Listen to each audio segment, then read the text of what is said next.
Benjamin Graham was living in the south of France, retired, with his lady friend, and translating Greek and Latin classics. That was a favorite avocation. The prescript of security analysis, the forbidding black Bible of security analysts, is from Horace. Many shall be restored that are now fallen, and many shall fall that are now in honor. I hadn't known him, but I had written some sentences about him in the money game. Graham, I had written, was the dean of our profession, if security analysis can be said to be a profession. The reason that Graham is the undisputed dean is that before him there was no profession, and after him they began to call it that. Graham liked being called the dean. He corrected, in Greek, a sentence in my book that no one had checked, and one or two other references. He said he had something in mind to discuss when he came to New York. Shortly thereafter, he did appear in New York to see a publisher about his translation of Aeschylus and to see his grandchildren. I asked him what he thought of the market. Hoc etiam transivit, he said. This too shall pass. Graham said he wanted me to work on the next edition of The Intelligent Investor, the popular version of his textbook. There are only two people I would ask to do this, he said. You are one, and Warren Buffett is the other. Who's Warren Buffett? I asked. A natural question. In 1970, Warren Buffett wasn't known outside of Omaha, Nebraska, or Ben Graham's circle of friends. Today, Warren is so well known that when newspapers mention him, they sometimes need no phrase in apposition to identify him. Or if they do, they simply say, The Investor. There are full-length biographies on the shelves. He is indeed the investor, one of the best in history. Investing has made him the second richest person in the country, behind his bridge buddy Bill Gates. Even in 1970, Warren had an outstanding investment record, and with an unfashionable technique. He had started an investment partnership in 1956 with $105,000 from friends and relatives. When he terminated the partnership in 1969, it had $105 million and had compounded at 31%. Warren's performance fee meant he was worth about $25 million. He ended the partnership because he said he couldn't understand the stock market anymore. I was not the right author to work on the next edition of The Intelligent Investor. I was an acolyte of Sam Stedman, not the mutual funds or the bridge conventions, by way of Phil Fisher. Stedman's investment philosophy, loosely called growth, said you should find a couple of rapidly growing companies whose growth rates were secure. The companies would have a competitive advantage because of their patent protection or impregnable market positions.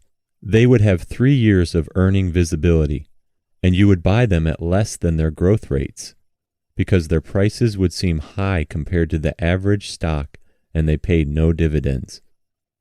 The machine that addicted us to growth investing was the Xerox 914. It was the first machine to copy plain paper, and I can remember writing that someday people would use the word Xerox as a verb. That seemed radical at the time. Xerox was a 10-bagger, and once you have a 10-bagger, everything else seems tame. The Xerox crowd even got to play the game again, with Rank Xerox in the United Kingdom and Fuji Xerox in Japan.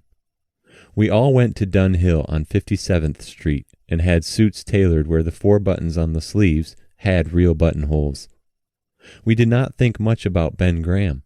Charming as he was, he had written, in 1949, that he could not buy IBM because its price precluded the margin of safety which we consider essential to a true investment.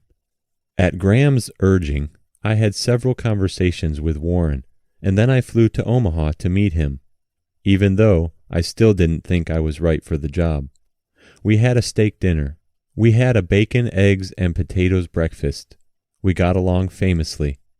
Warren was, and is, cheerful and funny. He has a gift of metaphor that is irresistible, and, as everybody now knows, he is very smart. Warren didn't look like the Xerox crowd. While he wore a suit and a tie, his wrists emerged from the sleeves, revealing an indifference to tailoring. Today, as our senior financial statesman, he is dressed impeccably, but without, I suspect, intense interest in the process. To a member of the Xerox crowd then, he looked like he had fallen off the turnip truck. I went to Warren's house on Farnham Street, which he had bought for $31,500 in 1958. It was a rambling, comfortable house. He had added a racquetball court to it. How, I wanted to know, could he operate from Omaha? In New York, the portfolio managers were all trading stories at breakfast, lunch, and dinner. Omaha gives me perspective, Warren said. He showed me a write-up from a Wall Street firm that said, securities must be studied on a minute-by-minute program. Wow, Warren said. This sort of stuff makes me feel guilty when I go out for a Pepsi. I couldn't interest Warren in the truffle hunt for the next Xerox.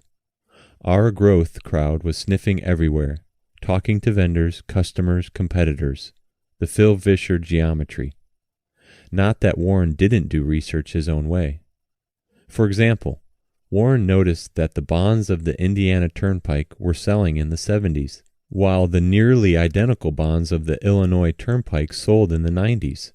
The casual word among the bond crowd was that the maintenance allowance wasn't high enough behind the Indiana bonds. Warren got into his car and drove the length of the Indiana Turnpike. Then he went to Indianapolis and turned the pages of the maintenance reports of the Highway Department. He thought the Indiana Turnpike didn't need that much work and bought the bonds. They closed the gap with the bonds of the Illinois Turnpike. Not exactly the next Xerox.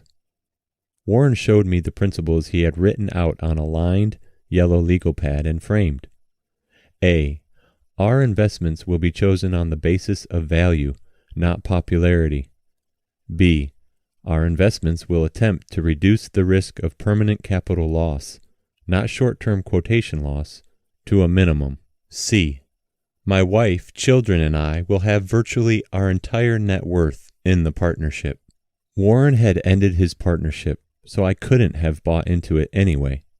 The partnership had bought shares in an old New England textile company, Berkshire Hathaway, and that stock was traded in the pink sheets. I looked up Berkshire. It seemed to be a failing New England textile company. Berkshire is hardly going to be as profitable as Xerox in a hyper-tense market, Warren wrote to his investors, but it is a very comfortable thing to own. We will not go into a business where technology, which is way over my head, is crucial to the decision. Berkshire's attraction was that it had $18 in net working capital, and Buffett's investors had paid $13. I didn't buy Berkshire Hathaway. At the end of my stay, I said I didn't want to work on Ben Graham's book. Warren said he didn't either. We wrote a note to Ben saying his book didn't really need any improvements. The little story about Ben and Warren went into this book. The original publisher, Random House, gave a party for the book. Warren came to the party and had a good time. We have the pictures. My hair is embarrassingly long, and Warren's haircut looks, well, mid-America. We kept in touch. Who's Warren Buffett? The people at the Washington Post Company asked when Warren bought a steak. They ordered 50 copies of Supermoney. I tried the Washington Post idea on my Wall Street friends. They couldn't see it. Big city newspapers are dead, they said. The trucks can't get through the streets. Labor problems are terrible. People get their news from television. And anyway, it wasn't the next Xerox. In 1976, Rupert Murdoch's News Corp launched an unfriendly takeover of the New York Magazine Company. I had been one of its founders, with 5-cent stock. We had spent 8 years building a unique property. We not only had New York Magazine, but also the Village Voice, and a California magazine called New West. Now Murdoch had bought 50.1% of the stock. I called up Warren and whined. You want it back? He asked. I got very attentive. He sent me News Corp's annual report. It was full of British or Australian accounting terminology. I didn't get it. News Corp has a market cap of only $50 million, Warren said. For $27 million, you could have 2 big newspapers in Australia, 73 weekly newspapers in Britain, 2 television stations, 20% of Ansett Airlines, and you'd have your magazine back. How do we do it? I asked. What is this we, Kimosabe? Warren said, using a term from our radio days with the Lone Ranger. You want your magazine back? I'm telling you how to do it. But Murdoch controls News Corp, I said. You didn't read carefully, Warren said. Look at footnote 14. Clarendon has 40%. The rest is Australian institutions. Clarendon is Murdoch and his 4 sisters. I figure it would take 1 sister and the float and a year in Australia, and guess which one of us is going to spend the year in Australia? I didn't go, and we didn't get the property back, either. I should have bought News Corp. Murdoch sold our magazines for many times what he had paid in the raid. When we launched the weekly Adam Smith television show, we took it to Omaha right away. It was the first TV Warren had done, and for a long time, the only TV. It didn't take much to get Warren to use his baseball metaphors. When I look at the managers who run my companies, I feel like Miller Huggins looking at his lineup of the 1927 Yankees. Those were the Yankees, of course, with Babe Ruth and Lou Gehrig. Or this one. In the stock market, it's as if you are the batter and the market is the pitcher. The market has to keep pitching, but in this game there are no called strikes. The market can throw you 100 different pitches every day, but you don't have to swing until you get a fat pitch. So you might not swing for 6 months. You might not swing for 2 years. That's the beauty of Berkshire not being on Wall Street. Nobody's at the fence behind me calling out, "Swing, you bum!" Warren continued this theme in subsequent television interviews with me. You have said they could close the New York Stock Exchange for 2 years, and I wouldn't care. But you are considered an investment guru. So how do you reconcile this? Whether the New York Stock Exchange is open or not has nothing to do with whether the Washington Post is getting more valuable. The New York Stock Exchange is closed on weekends, and I don't break out in hives. When I look at a company, the last thing I look at is the price. You don't ask what your house is worth 3 times a day, do you? Every stock is a business. You have to ask, what is its value as a business? Warren once sent me the collected annual reports of National Mutual Life Assurance, when Lord Keynes was the chairman of that company in Britain. This guy knows how to write a chairman's report, Warren scribbled. Warren's own chairman's letters for Berkshire Hathaway became even more famous than those of Keynes. They were teaching instruments. They carefully spelled out not only the businesses, but also the accounting procedures, and a very plain vanilla evaluation of the scene. The annual meeting of Berkshire in Omaha draws more than 10,000 people, and Buffett and his vice chairman, Charlie Munger, answer questions for hours, questions on all sorts of subjects. It is a unique seminar with attendance hitting new records every year, no matter whether Berkshire has had a really good year or not. When you leave Omaha after this Woodstock of capitalism, you feel more lighthearted. During the dot-com bubble, Buffett kept his cool. He said that if he were teaching an investment course, he would ask, "How do you value a dot-com?" If the student answered anything at all, Buffett said, he would get an F. Warren has never wavered either from the warm and folksy persona or from his sound, shirt-sleeves wisdom. He is a powerful intellect, but he is also biendan sapo, comfortable in his skin, which mobilizes him and helps to keep him from second-guessing his perceptions. Corporate and institutional icons have fallen, and others are under suspicion. Growth companies that once were accorded reverence are now said to smooth their earnings. A prominent accounting firm whose name was an imprimatur has lost its credibility. Many have fallen that had been in honor, as Horace wrote. But Buffett is still Buffett, still in the same house on Farnham, still in the same office in Cowitt Plaza as when I first went to discuss the Ben Graham project. Warren was counted on by the government to right the wrongs at Solomon. He takes to print in the op-ed pages of the Washington Post on important issues. Recently, his chairman's letter found him in high moral dudgeon. Charlie and I, he wrote, referring to his vice chairman, Charles Munger, are disgusted by the situation, so common in the last few years, in which shareholders have suffered billions in losses, while the CEOs, promoters, and other higher-ups who fathered these disasters have walked away with extraordinary wealth. To their shame, these business leaders view shareholders as patsies, not partners. Warren Buffett was entitled to be in high moral dudgeon in the age of Enron and WorldCom and Adelphi. His comments met a receptive audience. The same moral dudgeon exists in this book. The financial world has always invited the sleight-of-hand artist. Money is choreographed in numbers, and numbers are so easy to push around. Richard Whitney, president of the New York Stock Exchange at the time of the Great Crash, was photographed on the steps of Sing Sing, the prison that was to become his home. He was the Martha Stewart of his day, but society today is more forgiving. Richard Whitney did not emerge to host a radio show or star in a movie. This book, originally published in 1972, also has a distinguished character in high moral dudgeon, David Babson, founder of the firm that bears his name.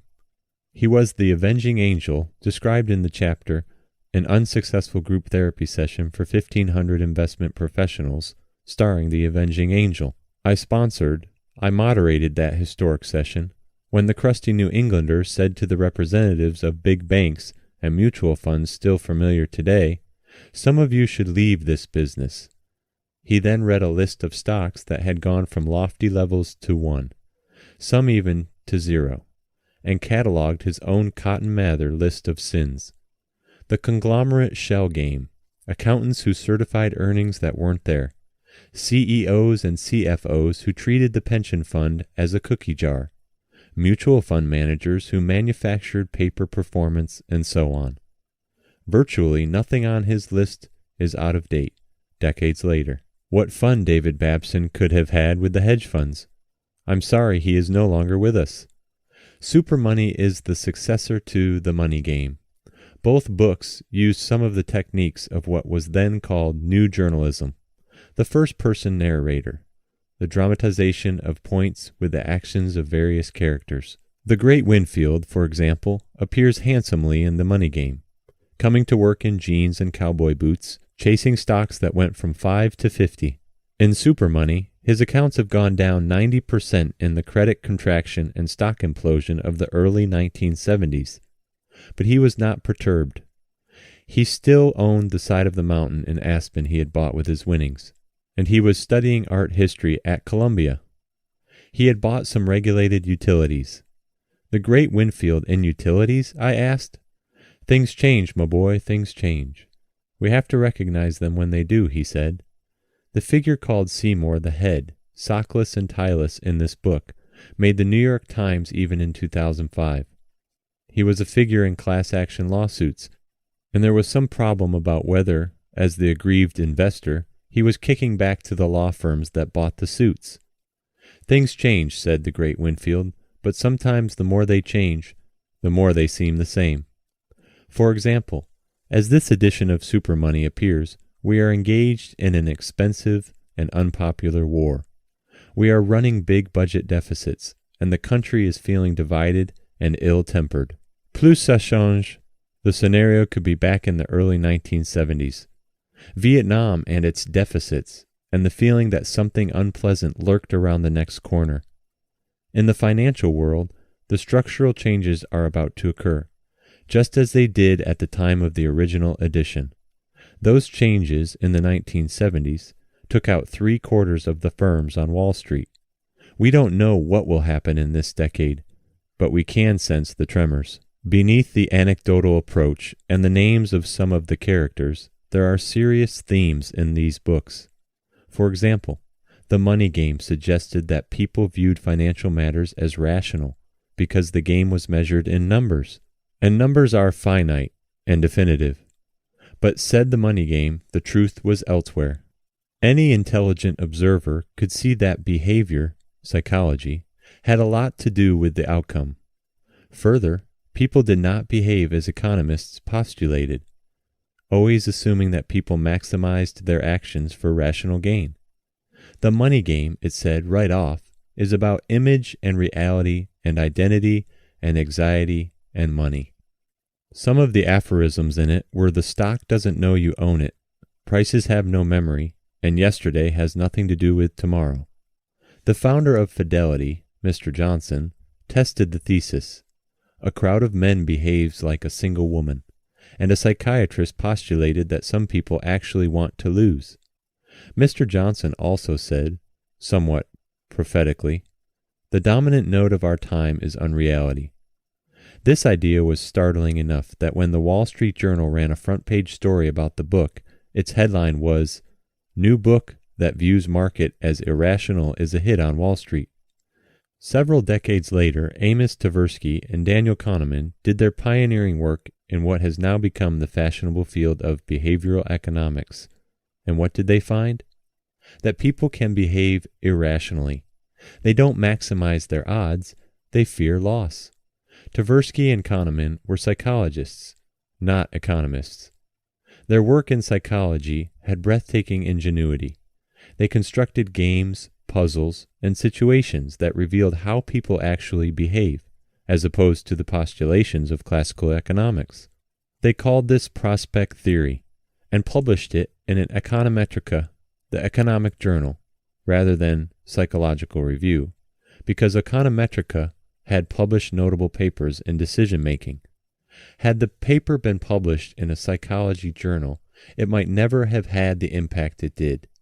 My colleagues and I pored over Tversky and Kahneman looking for some edge in the market, and their follower Richard Thaler, without, I should say, particular financial results.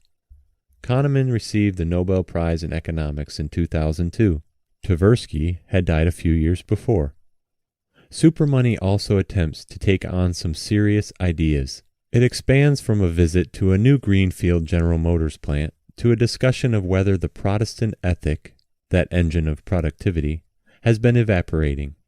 Supermoney itself is a term I coined to describe the difference between the green bills in your wallet and the real wealth in the country, which is earnings or profits, capitalized, when they are run through markets, that is, stocks.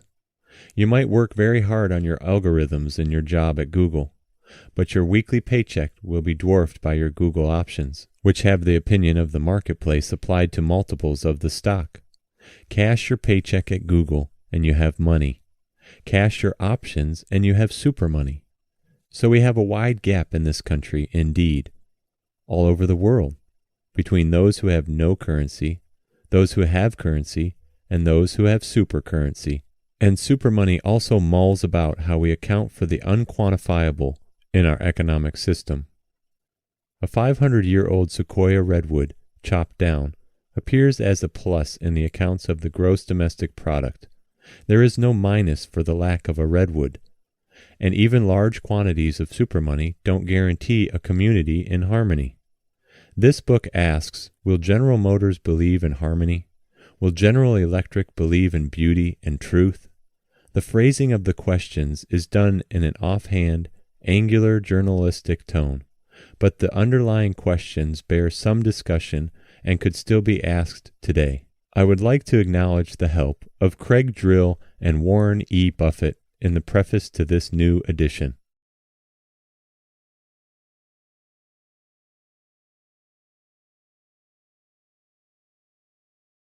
Chapter 1.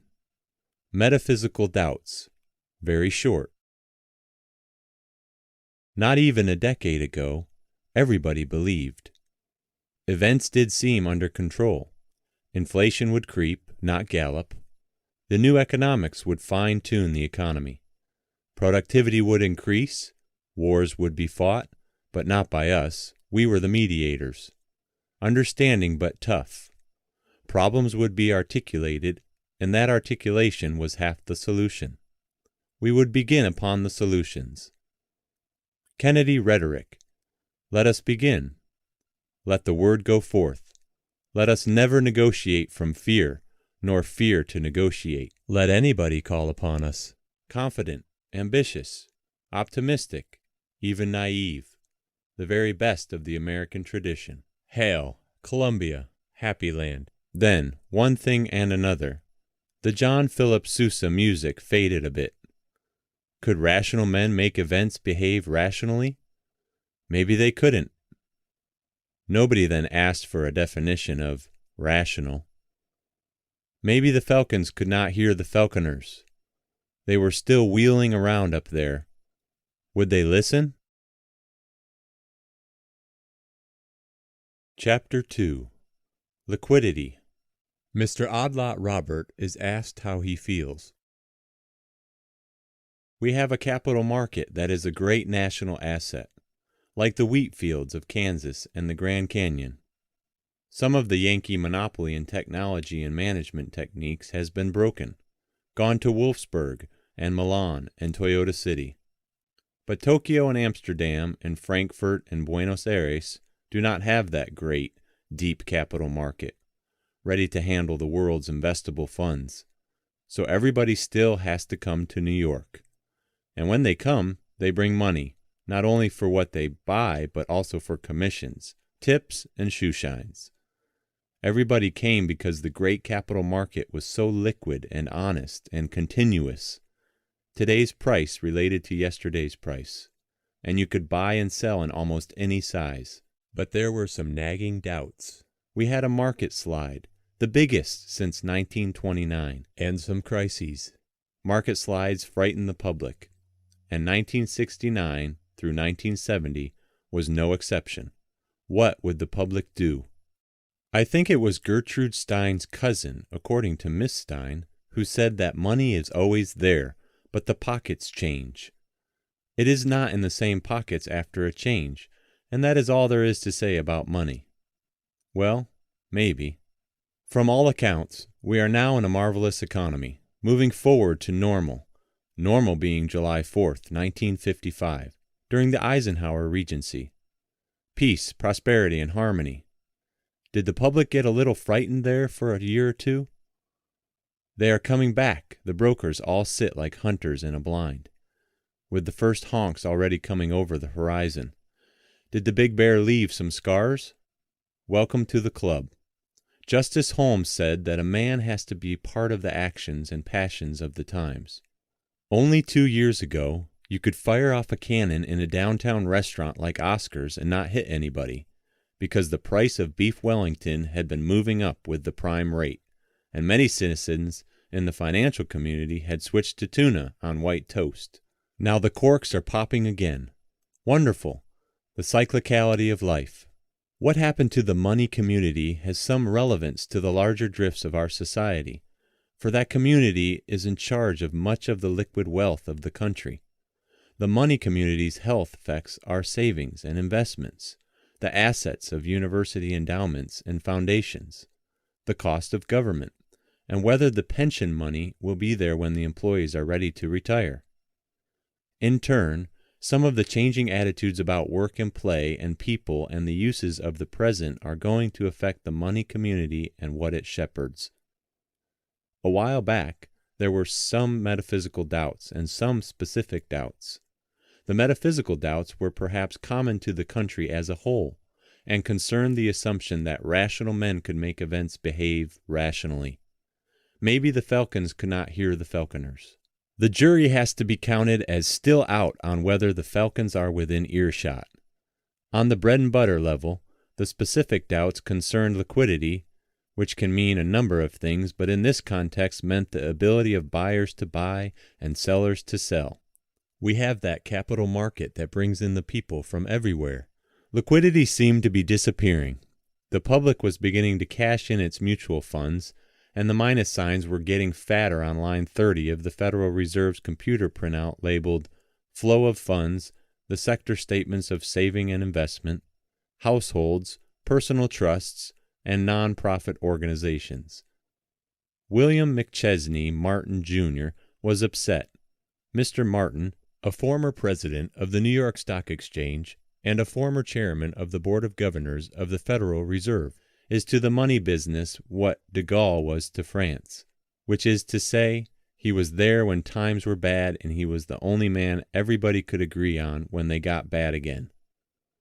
I'm very concerned about the liquidity of the stock market, Mr. Martin said, and I've talked to corporation heads who are worried to death about it. When asked why individuals were leaving, Mr. Martin said he thought the lack of integrity in the marketplace was the reason. And when asked where the individuals were putting their money, Mr. Martin said some of those he talked to were putting the money into lotteries. But there is no line on the Fed's flow of funds for lotteries. Institutions, mutual funds, insurance companies, pension funds, and so on were coming to dominate the marketplace, and that was thought to be troubling for liquidity. Edgar Bunce runs the $3.5 billion of Prudential's stock portfolio, and the Wall Street Journal quoted him thus, "If everybody buys at the same time, who will we sell to?" There were those who were prepared to write off the 31 million shareholders as far as liquidity was concerned. Liquidity means not only the smoothness of the market, but the depth of the market. This point of view maintained that you heard only of panic-stricken institutions suddenly dumping thousands of shares, creating 10 and 20-point air pockets in stocks. You never heard of the quiet, orderly, day-by-day functions that went on without comment. Anyway, it was said, the public dealt mostly through half a dozen brokerage firms, and a buy or sell recommendation from one of those could move a whole battalion of individuals with the same net effect as an institution. In order to get a better perspective on what had gone on, I had lunch with my friend Odd Lot Robert. A little micro look at the macro scene. As the learned economist would say, an odd lotter, you will recall, is one who buys or sells less than 100 shares. There are theories around that the way to make money is to do the opposite of what the odd lotters do, and there are services that keep track of this. I asked Robert how he had done in the past couple of years. "Not very well," he said, "but better than my friends. Of course, you have to remember that we are not exactly little old ladies. We do not just buy telephone and sit with it. A good thing, too, because telephone has gone from 70 to 40, and over the last 6 years, you could have lost damn near half your money in good old Ma Bell and not even have had any fun. But my friends and I, frankly, were prepared to speculate." I asked Robert how his friends had done. "Terrible," he said.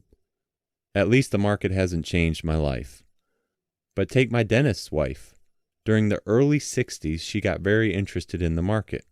She studied very hard, she worked the thing like mad, and I must say she hit it like a fixed slot machine. I mean, she must have made a couple $100,000. I think she even got out pretty well in 68, but she couldn't stay away." "She gave it back?" "She gave most of it back. She went into a deep depression, and now she's in group therapy. The other members of the group say she thinks she was the stocks, and when they melted away, so did she, like the Wicked Witch of the West in The Wizard of Oz. Or was it the North? The one who just faded out from under her hat. Then I have another friend who also made a lot of money. He was in his early 50s and he was going to retire. He hated his job and he was going to leave it. Finally, and then he lost a hell of a lot of money and he's still at the job and he's out of the market." "But it didn't change your life?" "No. I never made that much in the first place. I don't mind telling you. I've taken some very healthy losses. My Brian Lloyd went from 6 to 1. You're still active, though?" "I'm not as active as I used to be. There was one period when I almost didn't do anything at all. This friend of my sister's had an account with the firm, and the firm got in a lot of trouble, and she couldn't get her stocks back.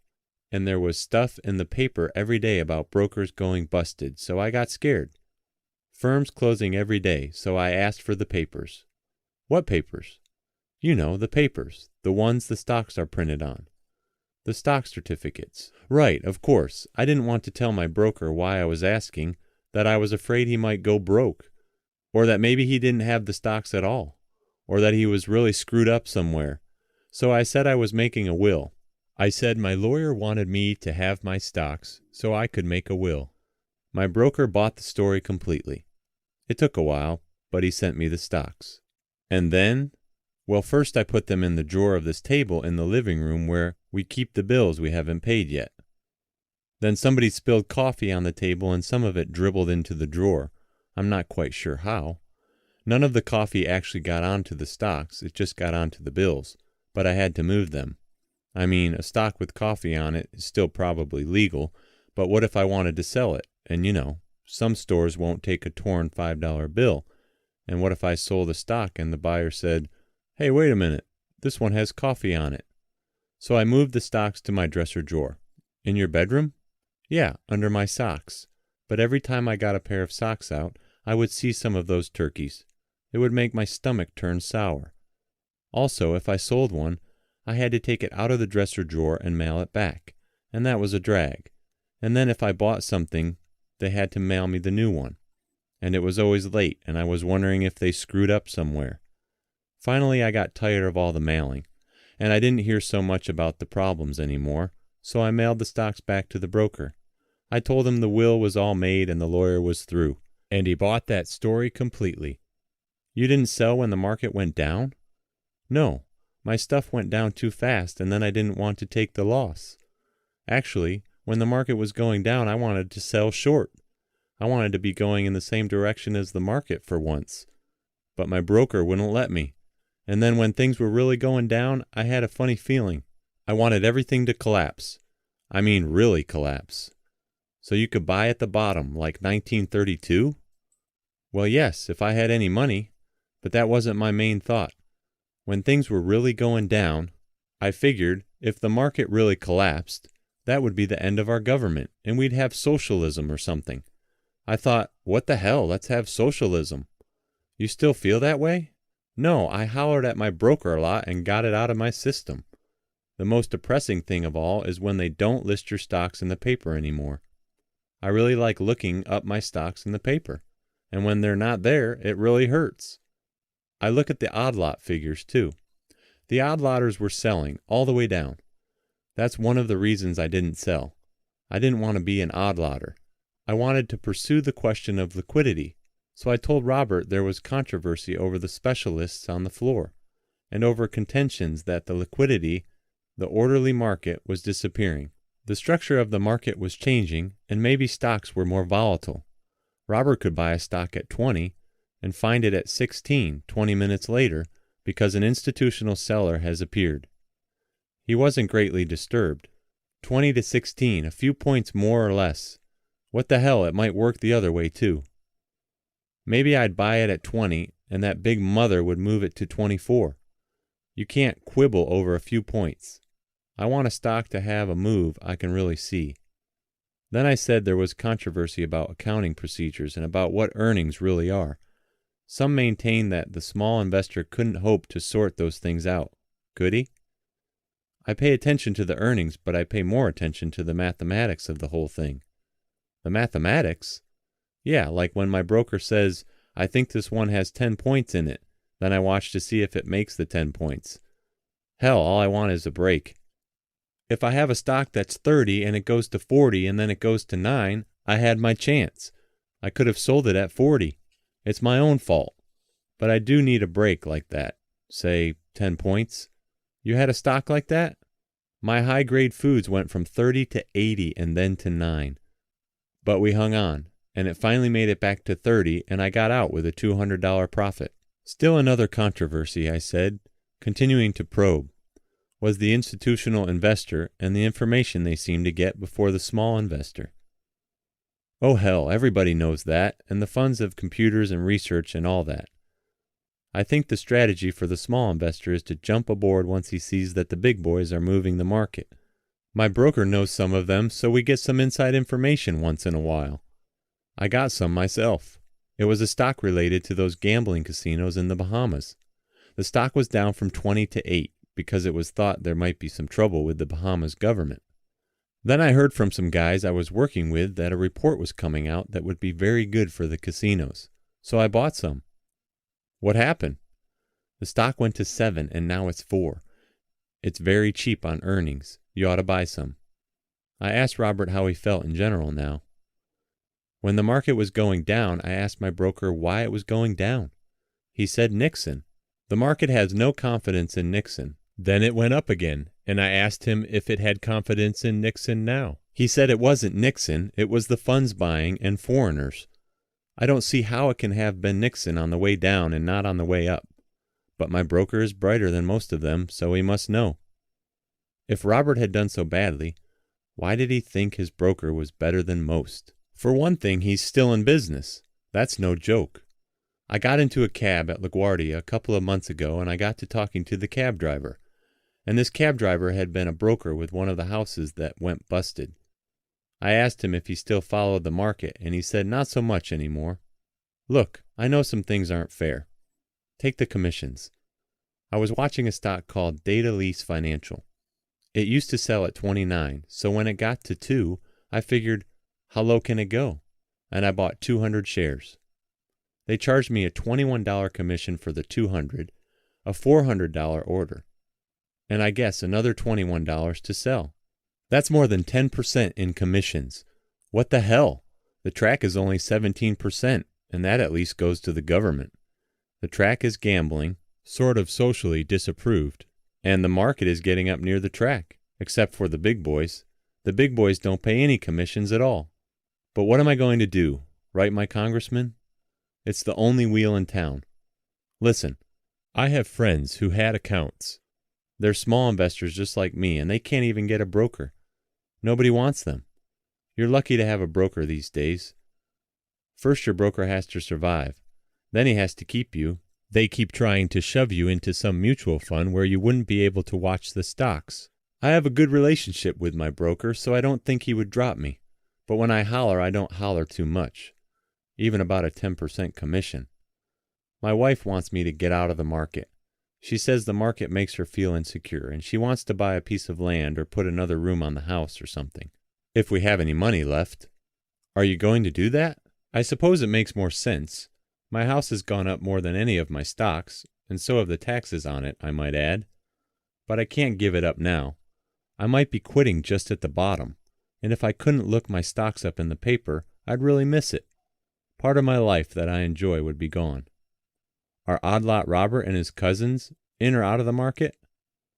With all the quantification going on of security prices, volume and movements, and all the computer memories chock full, still no one knows whether the public is in or out of the market, or even more important, how their individual portfolios have done.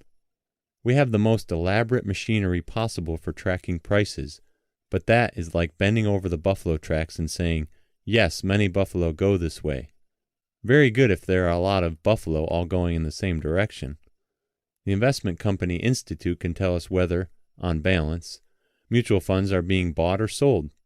The Federal Reserve can tell us whether there are minus signs on lines 30 and 31 of its flow of funds computer printout, mutual funds and other corp shares, and even where some of the money might be going, perhaps bonds, line 27, savings accounts at commercial banks, line 22, or savings and loans, line 23.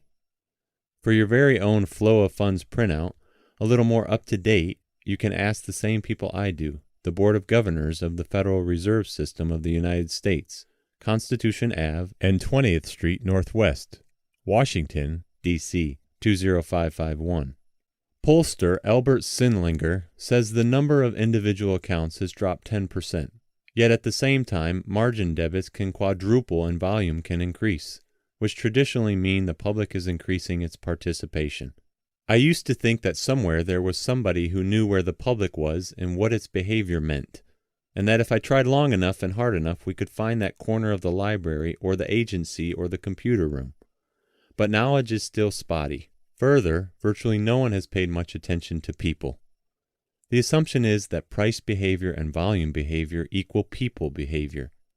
The money game attempted to sketch some of the irrational forms of people behavior, and to suggest that emotions had as much influence as buffalo tracks. I once commissioned a psychologist to write a paper on anxiety as a market force, and until I got together with Dave Campbell, a psychologist from the University of Minnesota, nobody had even made an elementary sketch of professional money managers as people. As in the old maps of Africa, the outlines are all there, but the interiors are all blank. The rivers are marked, but there are big gaps where we might as well have pictures of elephants and the word unexplored. Be all that as it may, the New York Stock Exchange says there are 31 million shareholders and that there will be 40 million in 1975 and 50 million in 1980, plus all those indirect shareholders in pension funds, insurance policies, and mutual funds. They must be looking for something. Maybe they realize that the green stuff in their wallets is not the real money. Chapter 3. Supermoney, Where It Is. The Supercurrency. There is a certain amount of mileage politicians discover periodically in griping about our tax system. It is discovered that last year 300 people had incomes of $200,000 and paid no taxes. And let's get the bastards. Or the Atlantic Richfield Company, a major oil producer, paid no taxes on $454 million. Jean-Paul Getty has an income of $300,000 a day and pays no taxes, and so on. Then there is some thrashing around and some pulling at the drawstrings of the loopholes. You have only to turn to the classifieds in the Wall Street Journal and read the bold letters "tax shelter" to realize that a large group of our citizens minimize their taxes. Sheltering income does not produce supercurrency. Supercurrency being a term I made up to describe the real money of the country. Supercurrency is capitalized income, not sheltered income, and in a moment this chapter will explain it. Instinctively, people know that they are not going to get rich working for a salary. Part of the reason they drift toward the securities markets is that they know that is where the supercurrency lives. But since much of the publicity is about reducing taxes on income, let us get that out of the way first. People send the congressman to the U.S. Congress, and Congress writes the tax laws. When the Congress wants to encourage something, it writes a favorable tax law. Cynics and Mr. Dooley could say that Congress responds to lobbies because it wants to encourage its own re-election. Congress wants to encourage the search for energy, so it writes the oil laws the way it does. As a social objective, Congress wants everybody to own his own home, so it triple subsidizes personal housing, which incidentally makes a house one of the best investments you can make. Do not write and say that you made your investment and then they raised the taxes and then the roof fell down and then the freeway came through. Congress subsidizes personal housing by creating agencies to provide mortgages, by making the interest on those mortgages and the taxes on the property deductible, and by deferring the taxes when the house is sold if another one is bought within a year. If I were making up a list of readings for a sociology course about American life, I would put the United States Master Tax Guide at the top of the list. That marvelous book will show you that Congress values things. The people may be born, get married, and die, but the things live on. For a work to be of superior worth in the eyes of the Master Tax Guide, it must be a thing. If you write a poem, whatever you sell it for will always be income, taxed at the highest earned rate. That is because you created the poem. The tax law very specifically, and anti-intellectually, says that creations, particularly copyrightable ones, are always income. If you sell me your poem for $10, it then becomes a property, a thing. When I resell it for $1,000, I pay a capital gains rate because exchanges of things are more socially desirable than the creation of them. The anomaly develops because the privileges granted to one group can be bought by another at a premium. If, for example, you write a poem or sing a song or discover a cure for the common cold in your basement lab, and you are successful, your wise tax counselor might tell you to go drill an oil well. But if you drill a successful oil well, no one is going to tell you to go write a poem or sing a song. If one man sits alone in a room with some paper and an idea, and the ideas become words on paper, and then actors act them or singers sing them, straight income, call the driller. If one man sits in a room with some paper and an idea, and the ideas become diagrams, and the diagrams are machined into metal, you have made a thing. You can capitalize it, borrow on it, build a company with pensions, stock options, floating yachts, a little private jet, and a capital gain at the end. The dentist who has a good year and adds up his potential tax bill may decide to drill oil, not teeth, or to go into real estate, or to try some other venture. Wall Street is gearing up more and more to the selling of these packages. It can make more on them than from the commissions on stocks. The tax shelter will take the income tax from dentistry, run it through an approved thing, and produce an eventual capital gain tax at rates lower than the dentist's earned income rate. Though if the dentist would calculate the discounted present value of the deferral, he would see that unless he is very lucky, the fees he pays to the brokers and lawyers and accountants and drillers and ranchers will probably make up the difference in the rates. I have done this myself sometimes, just to defer income from one year to another and have more time to think about it, because part of my family is in the cattle business. To defer income, you call my brother-in-law Bill and buy a lot of feed. All the feed is deductible. Then you borrow on the feed to buy the steers. The interest is deductible, and while the steers chomp away at the feed, getting fatter, you cross January 1 and into another year, when the sold steers return as income. There is, of course, a problem in addition to the income returning.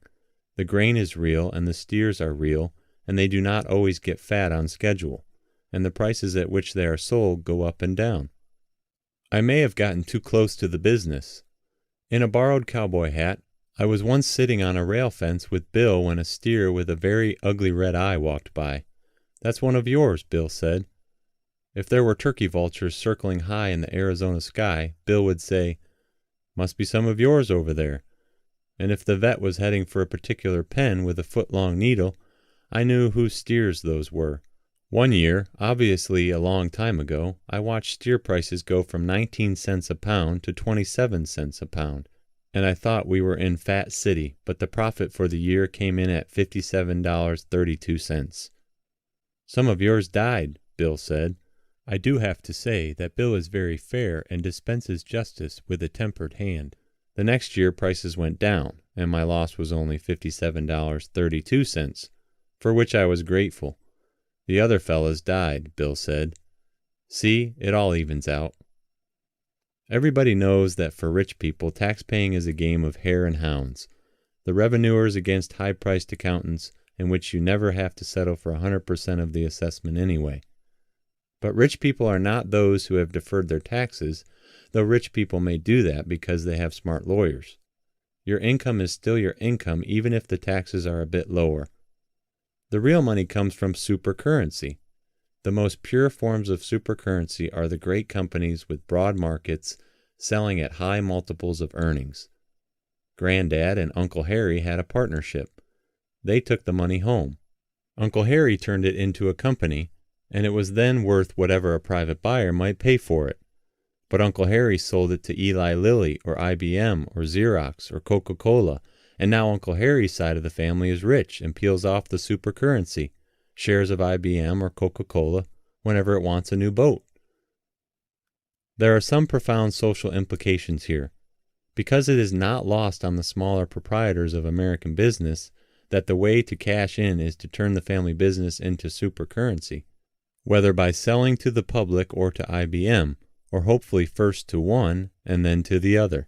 For in addition to those impulses to concentration that come from economies of scale and the aggregation of capital, there are the impulses of the owners to cash in their business for a superior currency. Further, the supplier on the supercurrency increases the distance between wage earners and capital owners. The tax reforms we hear about concern the various subsidies of some taxpayers by other taxpayers.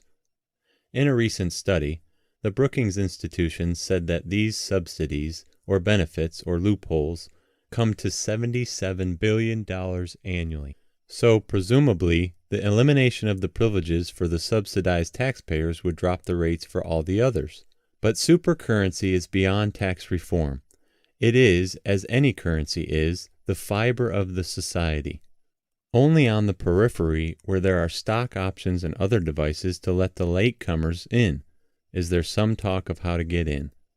To reform supercurrency would be to change the whole notion of wealth in America, to change trusts and multiple trusts, and estates and inheritance laws, and the nature of the corporate animal itself. So supercurrency will be around for a while. It used to be, in the imperfectly developed securities markets of days of yore, that if the company had some assets, you could sell stock to the public. The common stock then had some claim on these assets, after the bonds and the preferred. But that style has changed, and the love of assets has been left far behind. It now is the income stream and the market's readiness to capitalize it that matters. Uncle Harry's company will go public, and in fact, its goal is not just to take care of Uncle Harry and Aunt Edna and that worthless hippie cousin Eugene, but to make it to the public marketplace. The company will merge, borrow, and doll itself up to that end objective. If the company is marginal, there are years when it may have to wait, but the commissions are fat on underwriting original issues, and generally there is always a hungry underwriter. Let us make up a capricious example. There are 2 Park Avenue doctors swabbing children's throats. They are doing a land office business. Together they make $100,000 a year. They could make even more, but taxes are high. They like to ski and they do not like children. With their $100,000, they pay taxes and grocery bills, and maybe put something in the savings bank. They form Pediatricians, Inc., meet the hungry underwriter, and sell the stock to the public at 30 times earnings. Their after-tax net is $50,000, so their stock is worth $1,500,000. Now, when they want to pay grocery bills, they peel off some of the $1,500,000, as much as the market can stand. They have moved into the supercurrency class. If their auditors had made a statement of their net worth before, it would have consisted of stethoscopes, fluoroscopes, and a jar of lollipops. Now their net worth is $1,500,000, partly in cash, which they sold to the public, and the rest in their stock. Their old net worth, the sum of stethoscopes, fluoroscopes, and lollipops, came, let us say, to $10,000. Their new net worth is $1,500,000. The difference of $1,490,000 is new money to the economy, just as if the Fed had printed it, and should be included in all the calculations of the money supply. You have to have a good market to sell Pediatricians, Inc., but perhaps the example is not so capricious. Advertising agencies consisting of 3 hot talents, 2 typewriters, 4 crayons, a telephone, and a line on some Zippy accounts have made it into the supercurrency class, thereby turning the $60,000 made by the participants into a multiple thereof. In 1972, we had a good example of supercurrency. The Levitz brothers, Ralph, Gary, Leon, and Philip, of Pottstown, Pennsylvania, were furniture retailers whose company netted $60,000 or so a year. Then the company noticed that sales were terrific when they ran the year-end clearance sale from the warehouse. Furniture right in the carton, cash on the barrelhead, 20% off. The idea was very successful. They added more warehouses, and the company went public, in fact, super public. At one point, it was selling for 17 times its book value, 100 times its earnings, and Ralph, Gary, Leon, and Philip had banked $33 million public money for their stock, and they still held $300 million worth. History will tell, of course, whether selling furniture from warehouses is really worth 100 times earnings, but the $33 million is safely in the bank. Paul Newman is going public, along with Shirley MacLaine and Sidney Poitier. That is not the end of the line by any means. I have an ambivalent attitude toward this. On the one hand, there is no question that hungry underwriters have sold lots of junk to the public. Should they be policed in some way? We get then to the other hand. In almost no other country do small enterprises have such easy access to capital, and easy access to the public markets is part of this, a great national asset. Caveat emptor, the odds are better than at the track. Small enterprises provide ferment, keep the establishment on its toes, and sometimes even grow into great enterprises. Does Mrs. Rudkin bake good bread at her home in Fairfield, Connecticut? She does indeed. But after her business expands into a bakery called Pepperidge Farm, the Rudkins want to trade it in for the real money. Supercurrency brings more than cash almost every time. So they trade the bakery for $28 million of Campbell's soup. Very good supercurrency. With the broad stock exchange listing of Campbell's soup, they can peel off some, turn it into cash, diversify, and start behaving like rich people. In fact, you can go through the supercurrency history exercise right in the kitchen. You can see the food families trading right up there on the label. Because usually the family name was well enough known that the supercurrency company kept its own identity to a quiet little line somewhere. Is there some Hellmann's mayonnaise? Obviously, there once were some Hellmann's in the mayonnaise business. That is not a name an ad agency would think up. The supercurrency ultimately turned up as CPS, formerly Corn Products, via Best Foods. Dannon is not a family name, but Isaac Carasso, a Spanish businessman, named his product after his son Daniel, hence Danone, later anglicized to Dannon. At some point, Dannon was traded in for Beatrice Foods, billion-dollar dairy supercurrency. Is there some Breakstone cottage cheese? The supercurrency is Kraft. Finally, all of the following were good businesses on their own, and they all have something in common.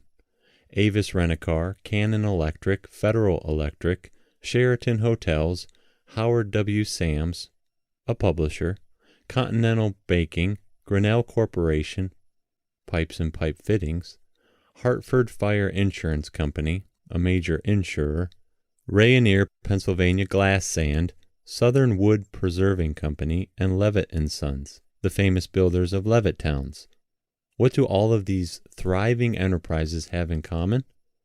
Their owners all traded up for the same supercurrency, ITT, formerly International Telephone and Telegraph, which has been the prime example of how a supercurrency company uses its premium currency to buy what it stalks. The capricious examples have a lot of goodwill in the supercurrency. For goodwill, some skeptics sometimes read air, but all capitalized earnings count as supercurrency, especially the legitimate and broadly traded ones.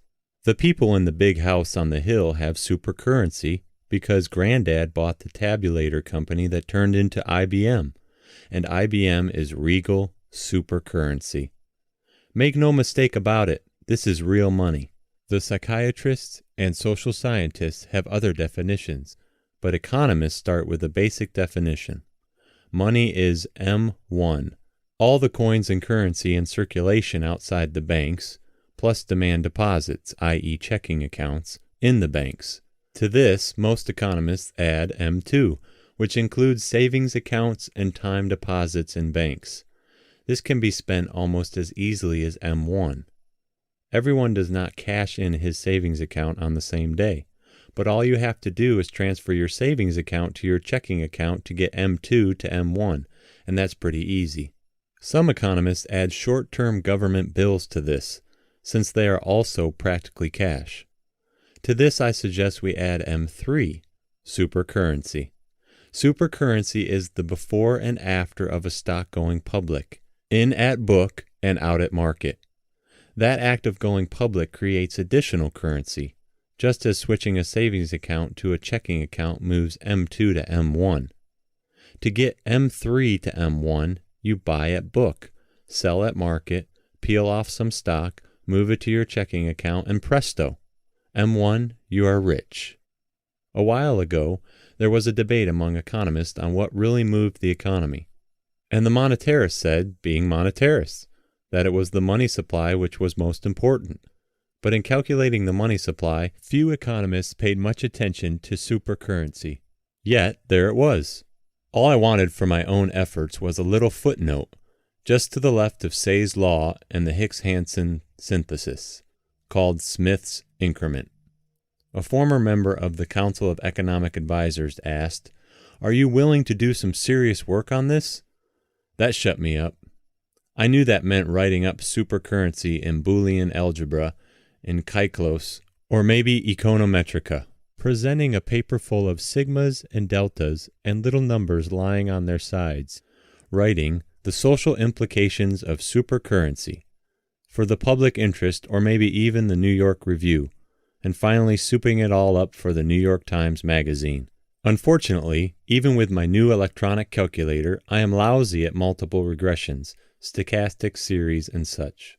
It might be more respectable to write up supercurrency in algebra, but I have to do it in English. So, in English.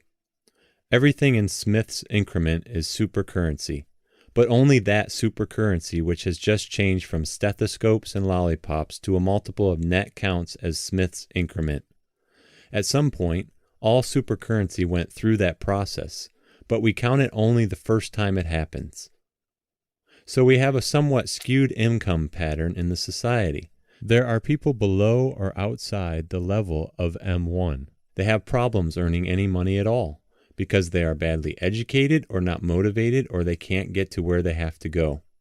They have no money to speak of, whether currency, coins, or checking accounts, and many of them are on welfare. Then we have the vast majority of people, earners of M1. They go to work, their employers pay them, they spend the money at the grocery store, mail checks to the druggist, pay their taxes, stash a little into M2, and struggle on. And finally, we have the supercurrency holders, the serene owners of the M3. The poor innocents among us do not realize the impact of a superior currency around. They still think the green stuff in their wallets is money.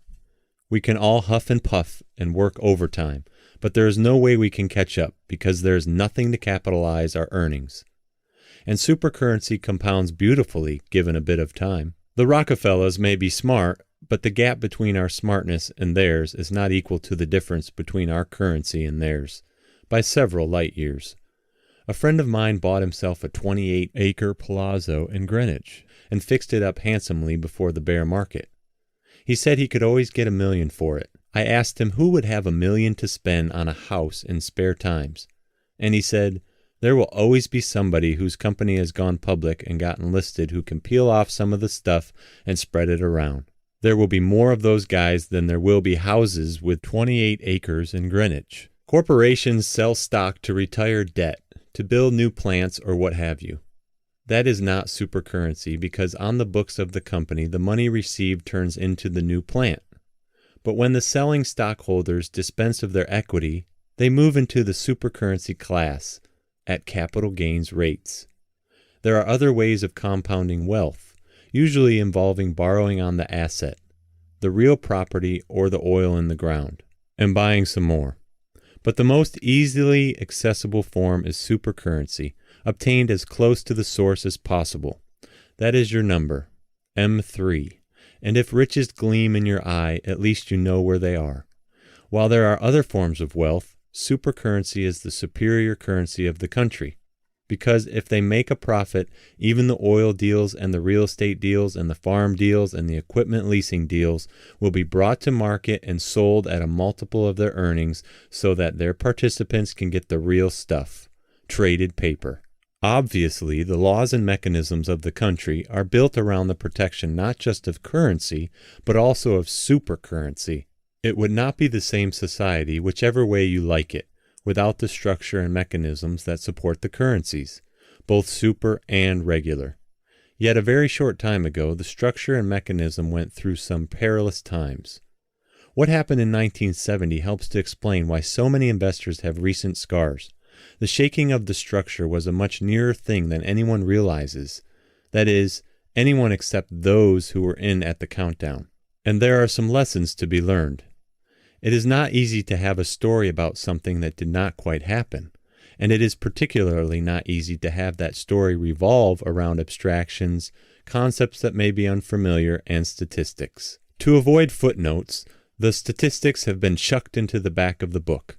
Most of the numbers are from the Board of Governors of the Federal Reserve, or the Federal Reserve Banks of New York and St. Louis, whose help is hereby acknowledged, or from equally public sources. It is more important for a general reader to get the feel of what happened than to walk through the mechanics. So if it gets a bit abstract, just keep going. Given what happened, there was no way for the market to stay up, though a repetition of these events is not likely, at least for a while. There is nothing to say that they could not happen again. The first of the two moments when the structure swayed perilously is the weekend the United States almost ran out of money. that is more metaphoric than precise, but it does serve to introduce the first of the great near misses. Most investors turn only to the stock market page, but the stock market does not exist all by itself.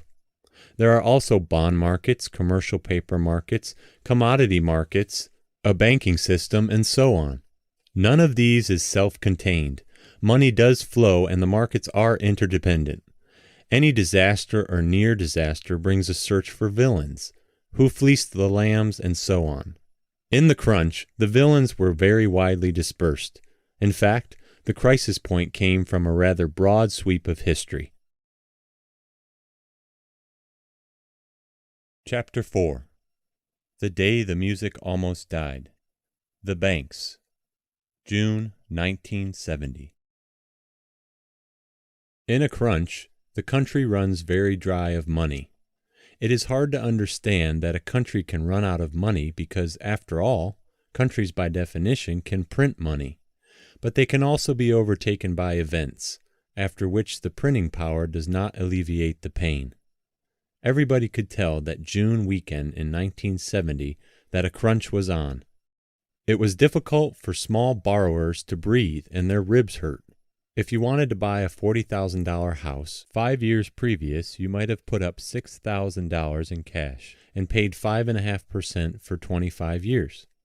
Now, in the late spring of 1970, the savings and loan wanted $15,000 down and 8.5% if it would make the loan at all, and some did not. Some smaller businesses were even worse off. They had been, let us say, used to taking out a bank loan for taxes, and then repaying that loan over a year. Now they were told the loan would be cut down or out, and if they went to other banks, the other banks said they weren't taking any new clients. That meant the small borrower was out on the street, hustling for money wherever he could find it. Interest rates were at their highest levels in 100 years. The prime lending rate at banks had been as high as 8.5%, and some said there was no reason it could not go to 10 or 12 or 15%. If the prime rate is at 15%, that is such a new ballgame that the Dow Jones averages could fairly surely be predicted to sell at 0.02. There are bankers around who say there was no crisis in 1970. You could always get money if you wanted it. You might have to pay 20% interest for it, that's all. Or maybe take it in block dinars. Even the use of the word crisis is controversial. It always is, but the Federal Reserve Bank of New York used it in a retrospective. As that June weekend begins to fade, the crisis seems less acute. By the time of the annual report of the Fed's Board of Governors, the language applied to the events was serious uncertainties.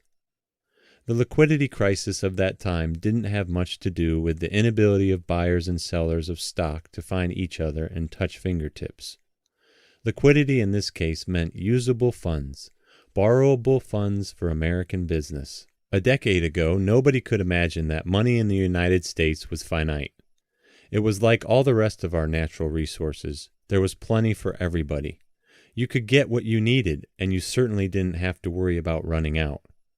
The discovery that the supply of money was limited seems to have had a profound social effect as well, for, as with middle age, it does mean that you may be able to think of what you would like to do, but that does not mean you get to do it. There were two popular off-the-top-of-the-head rationales for the crunch, and both of them were true. One was that nobody had bothered to finance the Vietnam War. There were no major increased taxes to pay for Vietnam, for reasons well spelled out by political commentators. It was not supposed to last that long, and increased taxes would endanger the Great Society program. The second reason was inflation psychology, which meant that you had better buy it today because tomorrow it, whatever it might be, would cost more. Right after the summer the money almost ran out, I had a long talk with the treasurer of the telephone company in one of our major industrial states. The telephone company has excellent credit, and even in a crunch it can borrow. This particular treasurer and his appropriate committee committed his company to pay more than 9% for 20 years. If he had waited through the crisis, it might have cost his company only 8% or even less. 1% on many millions of dollars can buy a lot of telephones. I wanted to know if he felt dumb, though I didn't put the question quite so boldly. He said he didn't, and he had worked out a nice rationale. He had had a leeway of only 6 or 8 months, he said, in which to borrow the money. The rates were 8%, so I decided to wait a bit, he said. Then they went to 8.5%. That is historically very high, so I wanted to wait until the rate came back to 8. Then the rates were 9, more than 9, and there was talk that they might go to 10 or 12. We needed the money, and I had run out of time. So I had to do it. I pressed him a bit. Listen, he said, we borrow money all the time, and if the rates stay down, I'll borrow some more, and then the average won't look so bad. Anyway, I'm retiring in 4 years. It still sounded dumb to me. But then I have never had to borrow money for the telephone company, and quarterbacking is easier from the grandstand, especially after the game is over. Even presidents know that. Once again, the story of what happened can be seen from the tables of the Federal Reserve, this one called Funds Raised, Non-Financial Sectors. Vietnam and inflation were indeed the causes of the crunch, but from the Fed's figures we can see that the stage was well set, for the demand for credit had increased by more than twice the savings that could supply it. In the early 60s, the demands for money were more or less consistent with the growth of personal and corporate savings. But by 1964, the demands for credit by business and by state and local governments had begun to increase. After a period of fairly slow economic growth, business began to spend for new capacity and new technology. By 1965, corporations had more than doubled their 1960 borrowing, from $14 billion to $29.6 billion. State and local governments increased their borrowing 40%, and in consumer credit and mortgage, individuals and households increased their borrowing 72%. All this was against an increase in the gross national product of 36% and in personal savings of 40%. Against that 40%, the total of credit demands by all borrowers moved up 90%, so that even before the escalation in the Vietnam War, much of the flexibility in the credit system had been lost. The demand for funds was already pushing the available supply. Then between 1965 and 1968, the federal government increased its expenditures by $60 billion, about half of it related to defense, without raising the taxes to cover this burst of spending. In 1966, the Federal Reserve made one stab at an anti-inflationary policy by restricting the money supply. Then its fingertips burned by the brief crunch of that year. During the 2 years following, it let loose a $24 billion addition to the money supply. In mid-1968, Congress passed a 10% income tax surcharge, which was supposed to take the steam out of the economy that had been supplied by all that new money. By that time, the momentum of inflation had really taken hold. Much of the borrowing was short-term because the borrower didn't want to commit himself to a lifetime of high interest rates. It was a dumb corporate treasurer who had not borrowed at 4.5% back in 1964. Besides, borrowing was a way to boost the earnings per share of the stock, and that was what the stock market wanted, increasing earnings per share. So off to the market they went, better late than never. And individuals did not cut back on spending as much as all the econometric models suggested they would, because they had no choice. Their spending was more for the essentials of life than for the so-called discretionary items. The cost of those essentials increased faster than personal income.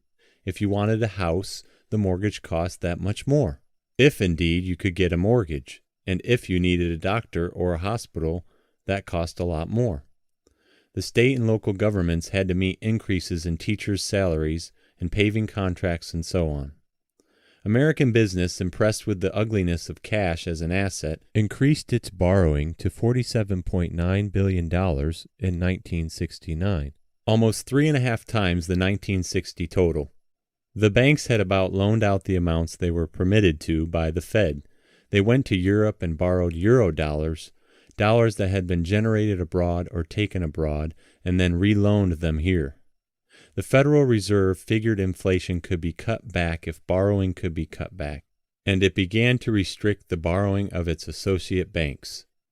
It even moved to cut off the borrowing of eurodollars. But the lead time of the corporations did not permit them to turn around so quickly. The money was committed to be spent, so the corporations in aggregate borrowed up full at the banks, edged out of the long-term debt market, and began to sign IOUs, short-term commercial paper. Some say the Federal Reserve indirectly encouraged the growth of this paper by forbidding banks to pay the going interest rate on large time deposits. Some say the banks steered their clients into paper because they couldn't accommodate them. Certainly, the dealers in that paper sold their product aggressively. Commercial paper is just that, an IOU. It says that Sears Roebuck or Chrysler or what have you promises to pay you, in 30 or 60 or 90 days, the face amount. Most commercial paper does not have a maturity of more than 90 days, and much of it matures in under 30 days.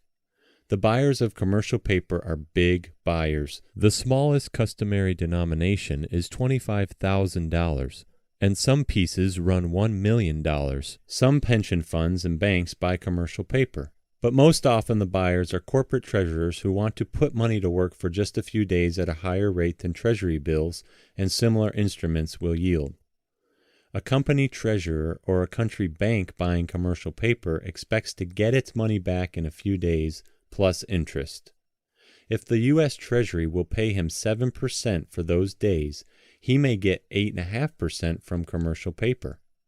Obviously, he believes the commercial paper is a good risk, or he could not take a chance with all that money for only a few days' worth of extra interest. Traditionally, a company is supposed to have bank credit equal to its outstanding commercial paper. After the debacle, or near debacle, questions were asked and lawsuits filed. How come the credit behind the paper hadn't been thoroughly analyzed? The answer will not be found here. The question is part of the feeling of the time. But obviously, the buyers once thought all the paper was good. They were wrong about a small part of it. Then for a time, they thought no paper was good. With the banks tight and their ability to sell bonds limited, American corporations sold IOUs, commercial paper. From 1966 to 1970, the amount of outstanding commercial paper more than quadrupled, from $9 billion to nearly $40 billion. For the 12 months up to the June crunch weekend, it had doubled. The lack of liquidity in the economy had its roots half a decade back. Much of the borrowing done by business had been under at least some assumptions that sales would be good, but they were disappointing. The flow of cash in corporations was 10 to 30% below expectations, and that in itself built up the necessity to borrow. By June of 1970, the sixth largest enterprise in the United States and the largest railroad in the country, the Penn Central, was busted enough to be very slow to pay the conductors on its trains. It was having trouble renewing or rolling over its maturing commercial paper, and it had $200 million outstanding. For weeks, the Penn Central's bankers had worked night and day on an emergency loan to be guaranteed by the U.S. government. The administration lobbied in Congress for the loan. On Friday, June 19th, the bankers were so confident that they gathered in the Northwest Conference Room on the 10th floor of the Federal Reserve Bank of New York to sign the papers as soon as word came from Washington that the government guarantee would be in effect. But the word did not come. Congressional disapproval had been hardening. The $200 million loan, said Wright Patman, chairman of the House Banking Committee, would be only the beginning of the welfare program for this giant corporation. It would risk hundreds of millions of the taxpayers' money in a highly questionable scheme. Later, Patman told Congress that the administration had asked the Federal Reserve Bank of New York to check out the loan.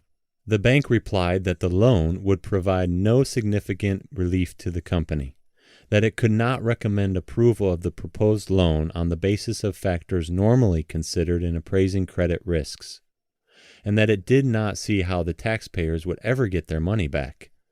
But the administration, said Patman, did not bother to give Congress that report when it was lobbying. All this is in the congressional record. Shortly before 5 p.m., a government official, the intended guarantor of the loan, told the assembled bankers in New York that there would be no approval. The bankers, who had been working on the project so intensely, said the notes of a later Federal Reserve meeting were shell-shocked but not resentful. They left our building and went to the uptown office of the First National City Bank, where they tried to figure out how they could protect themselves. In Philadelphia, the Penn Central's lawyers began to draw up the bankruptcy papers. They would rather, they reasoned, march in orderly under a white flag than have some creditor put them into bankruptcy. The Penn Central's chairman, Paul Gorman, and 3 of his directors went to Washington to see Patman on Saturday. Patman had not changed his mind. The directors went back to Philadelphia. The Penn Central's board met again in Philadelphia on Sunday and threw in the towel. One of the lawyers drove to the suburban home of U.S. District Judge C. William Kraft, Jr. with the papers. Sunday is always a good day to go busted. Once the Penn Central had handed over the papers, it did not have to pay its debts except under reorganization. Most important for this story, it would not pay the holders of its IOUs, its commercial paper. They could paper their bathrooms with all $200 million. The corporate treasurers who had thought they would put money out at a better rate than Treasury bills would get back neither interest nor principal, at least not without lengthy lawsuits. They would lose all the money they had put up. The Walt Disney Corporation lost $1.5 million that way, American Express $4.8 million, Homestake Mining $1 million, and so on. The paper holders eventually sued everybody in sight, and some settled for a fractional reimbursement from the dealers. There were some other very large American corporations also in a state of gasping illiquidity. It is not polite to name names, but you could start with Lockheed, Chrysler, TWA, Pan American, and LTV. In particular, 2 finance companies, Chrysler Financial and Commercial Credit, had commercial paper out far in excess of their approved credit at banks. The worriers began to see the following script. The holders of the Penn Central's commercial paper would be busy papering the bathroom and calling their lawyers. Like Mark Twain's cat who sat on a hot stove and then would not sit on any kind of stove, hot or cold, investors would not exactly be reaching for more commercial paper. The commercial paper from other companies had short maturity. Some would come up Monday, some Tuesday, and so on. There was $40 billion of commercial paper outstanding, and if nobody was to sit on that particular stove again, where would $40 billion come from as the notes matured? Day by day? Not from the stock market. The stock market was flat on its back, and anyway, it takes time to register to sell stock. Not from the bond market. The bond market was in disarray, and the bond dealers were still working off inventories from weeks previous. Not from the banks. The banks were all loaned out. I was on a summer weekend in Cape Cod, says the economist of a major New York bank. I went to town to get the paper, and I just stood there reading it in the grocery store. I could see the U.S. banking system might have to pick up an extra $15 billion, and it just didn't have it to give. I remember thinking to myself, this could be another Credit Anstalt. The Credit Anstalt was the Austrian bank that failed in 1931 and turned out to be the first domino to fall. It triggered a whole series of bank failures and helped to bring on the worldwide depression. Wasn't that a bit extreme? I asked the senior economist. The 6th biggest enterprise in the United States goes broke, he said, but it's a railroad. There are special provisions for railroads, left from the 1930s. They keep operating. But you let half a dozen major U.S. companies default on their short-term debts, their creditors throw them into the courts. Their suppliers and contractors are afraid they won't get paid, and they rush for the courts. And meanwhile, everybody tightens up and cuts operations and starts laying off people. You could have a real panic that would snowball, a panic that would feed on itself. It's happened in this country before. But I said in this day and age, that wasn't likely. You've never lived through a panic, he said. But there is a lender of last resort. That is why we have a Federal Reserve System.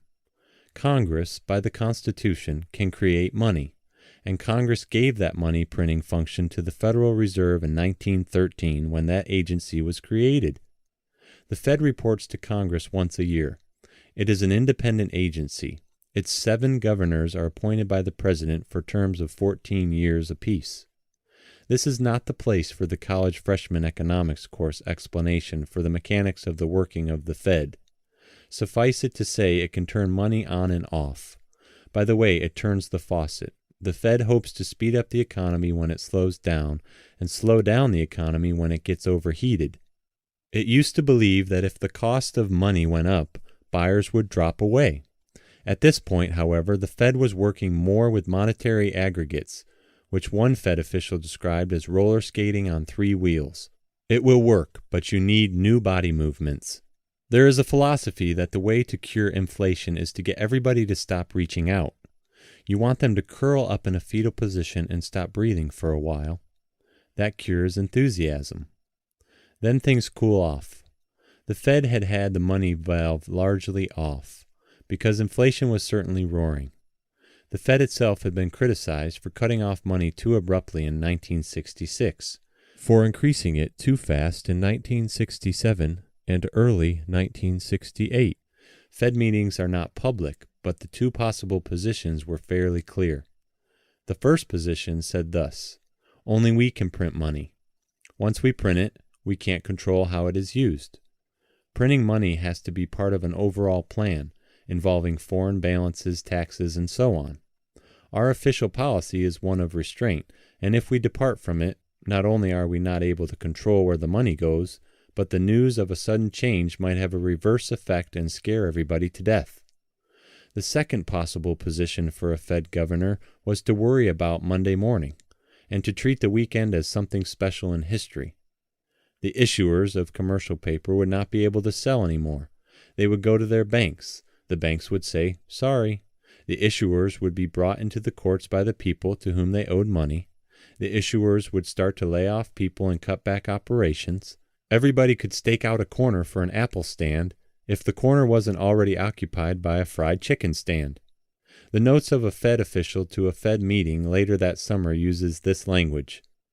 Inability of the issuers to pay their paper at maturity would have dire consequences for the issuers, the commercial paper market, other financial markets, and the banking system. Dire consequences is a phrase not used lightly. The Monday Morning Worriers won. Alfred Hayes, the president of the Federal Reserve Bank of New York, was in London. Acting for him was a 63-year-old former Wall Street lawyer, William Treiber, now the executive vice president of the New York Fed.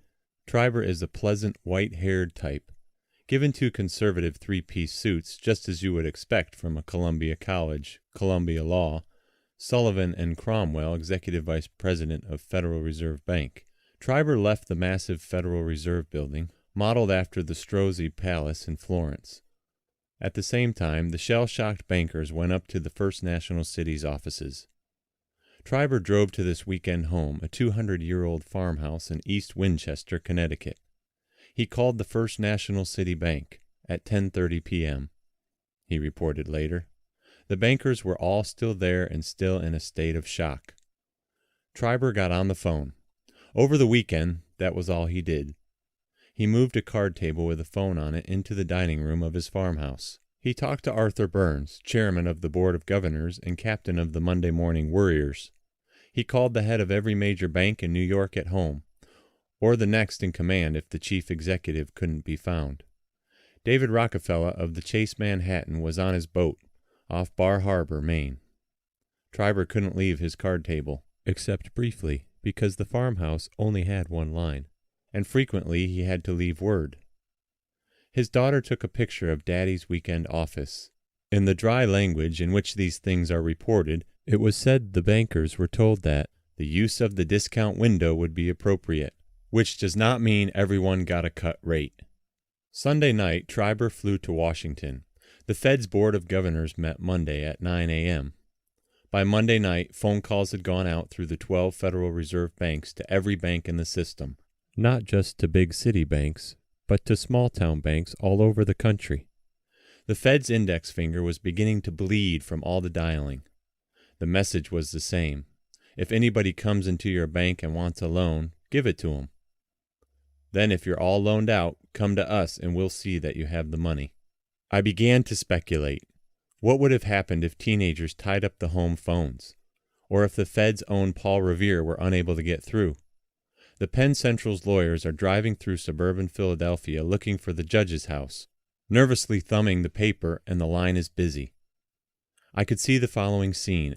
After all, school was out. "Hello, Mr. Jones, please." "This is Timmy."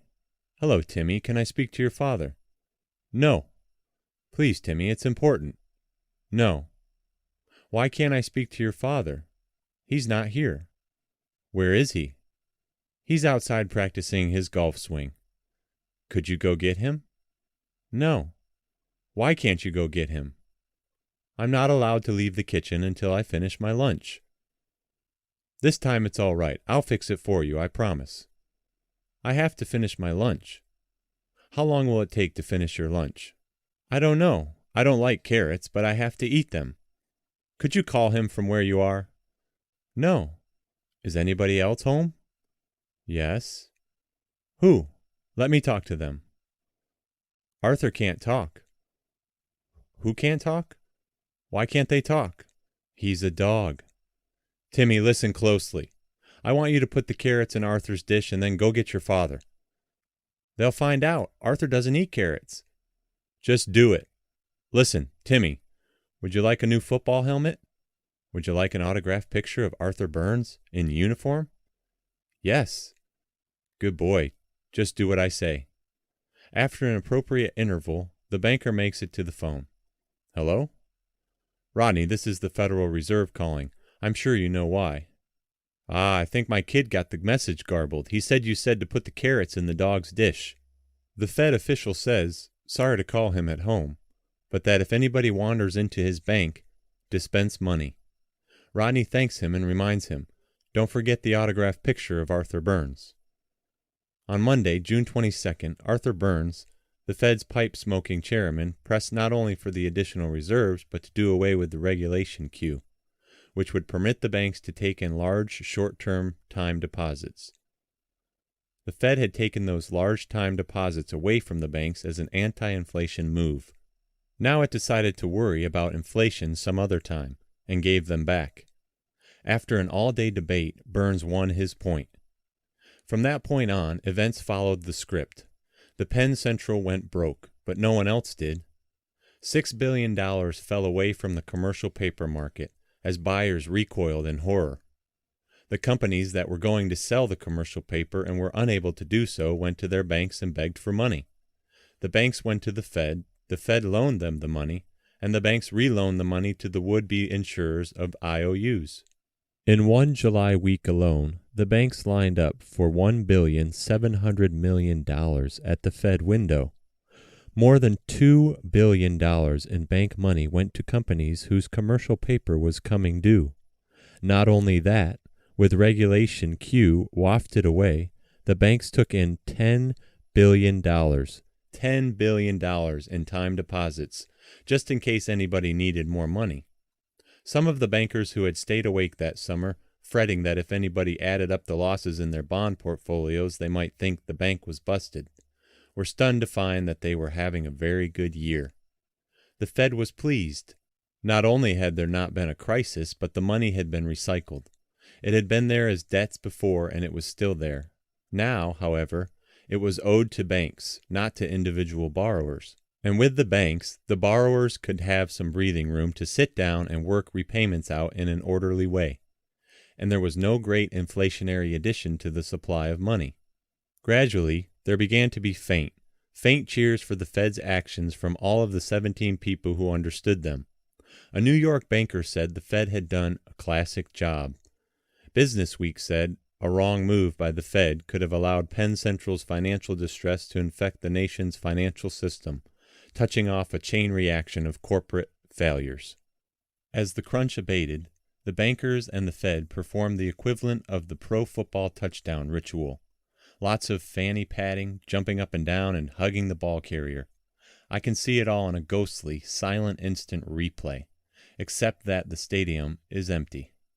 It is empty because nobody knows it happened, not only Mr. and Mrs. America, who think that the Fed is the FBI, but all the readers of those papers that carry financial pages. It is all too abstract and too hard to explain. A 105-yard razzle-dazzle touchdown in absolute stony silence. William Triber's September 10th report to New York Fed directors contains some sense of satisfaction. The commercial paper market was in a near-crisis situation, he said. The banks stepped into the breach promptly to provide credit, aided, of course, by the expressed desire of the Federal Reserve to assist the banks in avoiding a crisis. The commercial paper market is now calm. Triber had to add a final sentence. It was an interesting, he said, at times a highly exciting experience. I have to figure the crisis of June 19th through the 23rd, 1970, as a very near miss, because the normal language of banks, and especially of the Fed, is dry, abstract, full of passive tenses and unemotional. Things are not supposed to be interesting in the banking business, and when they become highly exciting for the participants, I begin to hold my breath. When it was over, the Fed returned to its nice, dry language. Here is some of its description of the events transpired from the Monthly Review, August 1970, of the Federal Reserve Bank of New York. Never mind the phrases that are strange. Keep going and get the feel. Fears of a general liquidity crisis rose to a peak late in the second quarter after the Penn Central Company filed a petition for reorganization on Sunday, June 21st. These worries were exaggerated. Nevertheless, concern during the second quarter over the possible widening of liquidity problems aggravated the uneasy atmosphere in the money and bond markets. These pressures were most evident in the commercial paper market, where participants became apprehensive that some borrowers would be unable to refinance a large volume of existing debt, some of which was of very short maturity. The Federal Reserve System acted to facilitate refinancing of these debts by the banking system by suspending Regulation Q ceilings on large short-term time deposits and by using the discount window and open market operations to guard against liquidity pressures. These actions had a salutary effect on most financial markets. Tensions subsided, and everybody lived happily ever after. Just that easy. Yet something bothered me. It was in the phrase, the lender of last resort. Why was everybody cheering the Fed? Did not some people say that the Fed's stop-go policies had helped cause the crunch? Was it not their job to do just what they did? I asked the Fed. It seems to me, I said, that the Fed did just what it should. That is why we have a Fed, so we do not have the panics that we had in 1873 and 1893 and 1907, with banks failing and markets collapsing and everybody out of work. It's like having a fire. You call the fire department. The Fed officer leapt at the metaphor. I guess Fed officers are so used to saying the discount window might be appropriate, that a metaphor has seductive charm for them. Exactly, said the Fed officer, exactly, the fire department. This never happened before, and it worked.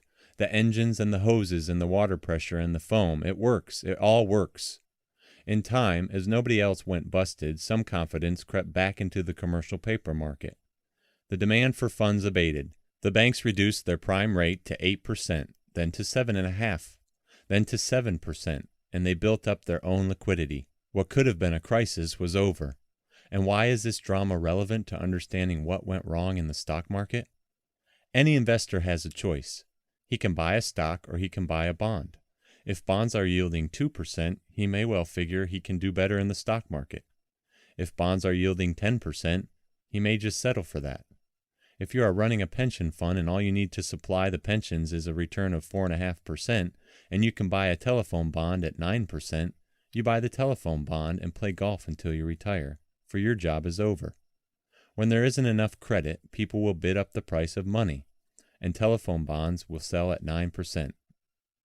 Then the money that could go into stocks will go into bonds instead, or stockholders, professional and individual, will sell their stocks and buy bonds.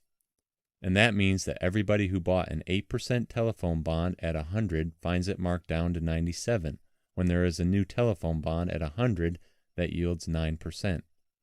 When there is a 9% telephone bond, everybody that owns an old bond, even a week old, has a loss. That is a description of an uneasy bond market and why it is bad for the stock market. If you add to that a real crunch, with the possibility of major companies not paying their bills and their payrolls, nobody will buy stocks. Maybe some other time. Maybe they will be cheaper later. Maybe we will get a chance to buy Chrysler at the 1933 prices, if there still is a Chrysler. If you add to that just a few rumors of a bank holiday, well, it does something to the atmosphere. A bank holiday is a misnomer. Everybody else gets the holiday. The bankers have to stay till midnight figuring out which companies to save and how to keep the bank going. By historical standards, American business is still not enormously liquid. But the summer of the crunch created a great thirst. The first order of business was to get a cushion back into the balance sheet. According to Tilford Gaines, senior economist of the manufacturers Hanover, business needed more than $50 billion, over and beyond any needs for new money, just to get back to the relative stability of the early 1960s. Within a year, that was down to $35 billion, and it is still going. Secondary borrowers have a much harder time than the big boys, but once more there is money for everybody. The prime rate for bank lending has come down 3 percentage points, which doesn't sound dramatic enough, so they say 300 basis points, which is dizzying. In the days since the Great Crunch, there have been other threats to peace, serenity, and the stock market, notably in the balance of payments crisis and the devaluation of the dollar. Government intervention in the economy increased in the forms of various controls and phases. While it would be possible to tell some near-miss stories of these events, they occurred after the market had passed its points of greatest vulnerability, both in terms of prices and of structure. All the banks have been reminded of the name, address, and telephone number of the lender of last resort, and all the bankers' children know that if the phone rings on Sunday and it is a man from the Fed sounding breathless, it is perfectly okay to go outside and get Daddy without finishing your lunch. Chapter 5. The Day the Music Almost Died. The Brokers, September 1970. If there was a lesson learned from the crunch, it was that illiquidity snuffs out a stock market. People who need money bid the price up, and then bond yields go up, and then other people take their money out of the market and buy bonds, and the market goes down. Nice and simple. So you have to look one page past where your stocks are listed to the bond page. If well-rated bonds are yielding 7.5%, that is an amber light. If they are at 8 or 8.5%, you can start to get nervous. By the time they get to 9%, it is probably too late. There were people, respectable people, who thought the bear market was going to last for 5 years or 10 years or maybe forever. That was how long it was going to take to get liquidity restored. Corporations needed $50 billion, and states and cities and the federal government, well, they would never be through with the money demands at all. But once the cycle was cracked, the treasurers, both public and corporate, who once had hurried to market because next week the rate would be higher, held off. Now, if they simply waited a month or two, they were rewarded with lower rates, and that brought back the more normal supply and demand flow. But the liquidity crunch was not the only near miss in the Big Bear. Wall Street itself almost collapsed from its own mismanagement. We need not go into too much detail, because this story has been told elsewhere, and there are few lessons to be learned by individuals not involved in the business. But it is possible to write a near miss, equally hair-raising script about the last day of American capitalism, and focus it on good old Wall Street, which itself had been so used to judging the rest of corporate life. The middle 60s were a euphoric period for the broker types.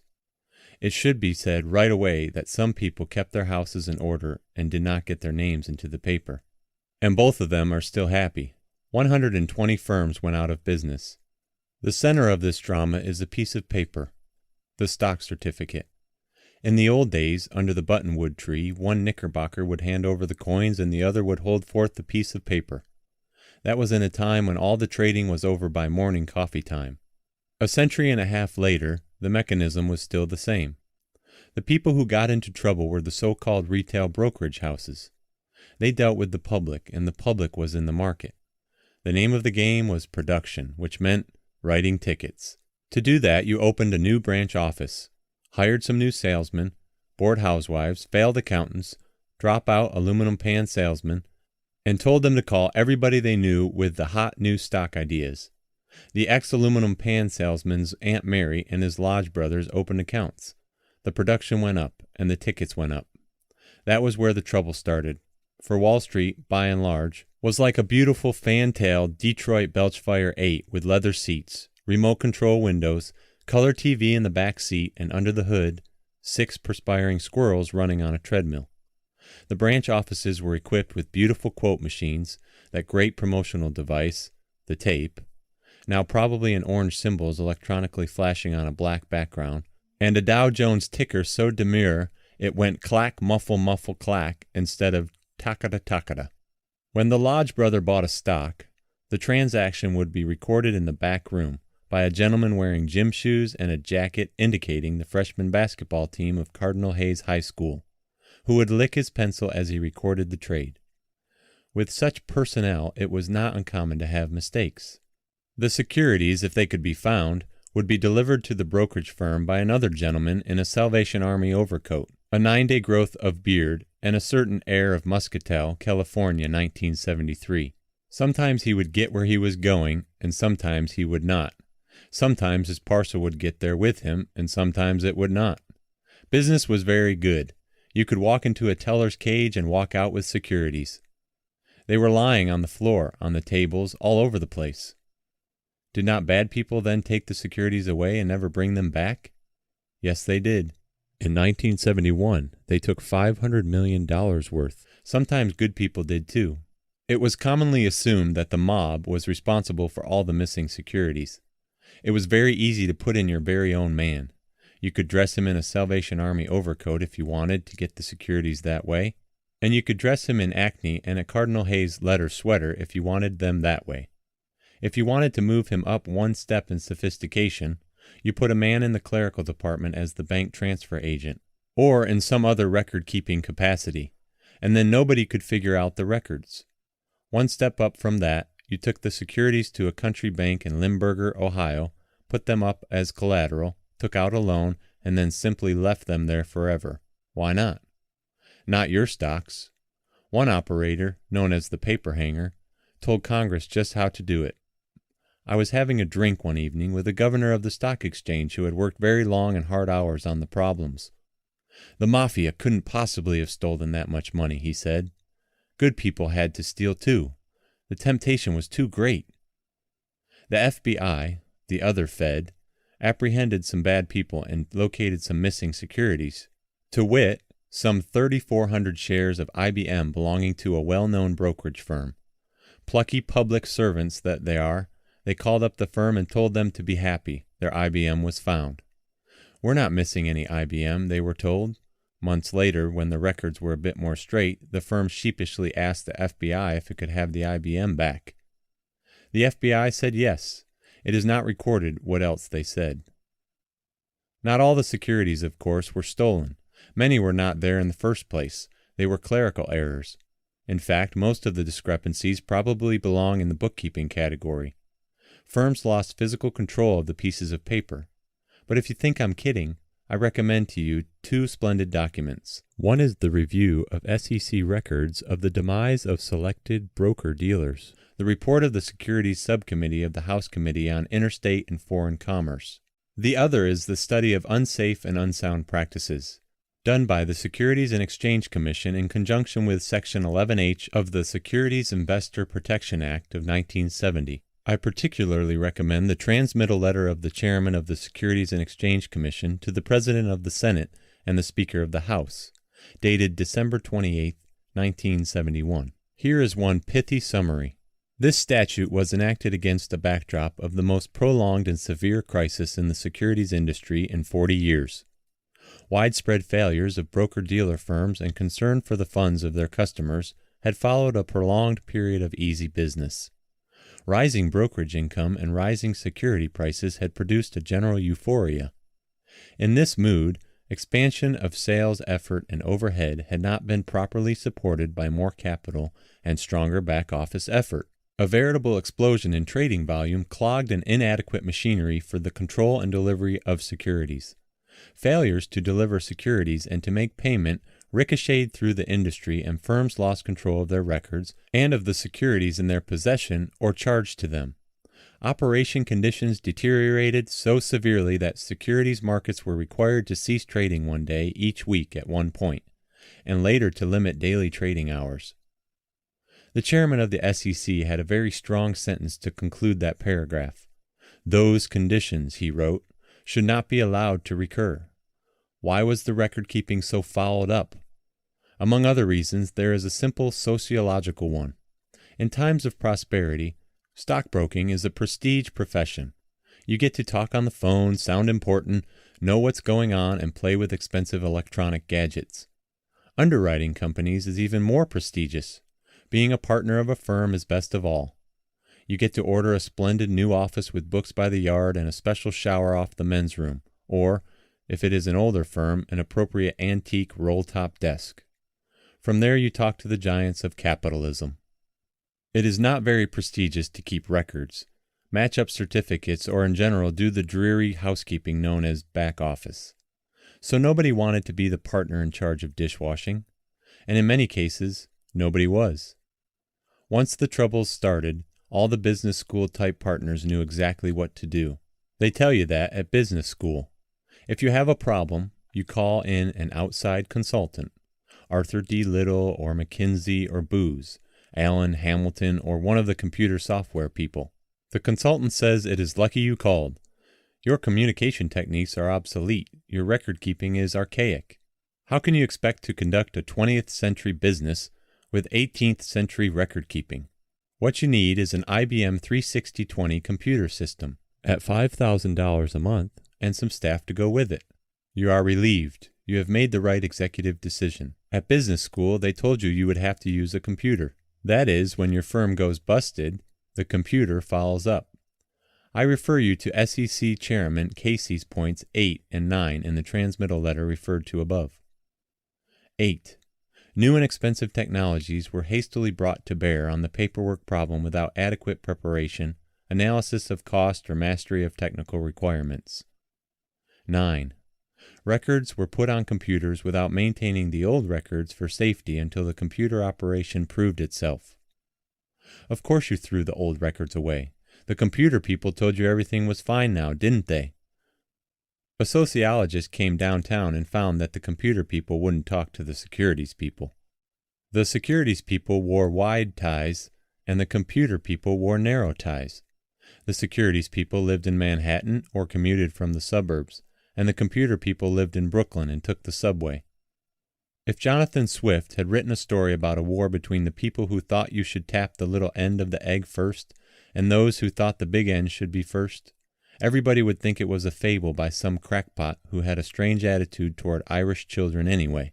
At the peak of the troubles, fails to deliver totaled $4 billion. Nobody could find $4 billion worth of stocks. The New York Stock Exchange has certain requirements. A firm is supposed to have a certain amount of capital in relation to its obligations. Never mind that the obligations were getting out of hand. There was trouble on the capital end, too.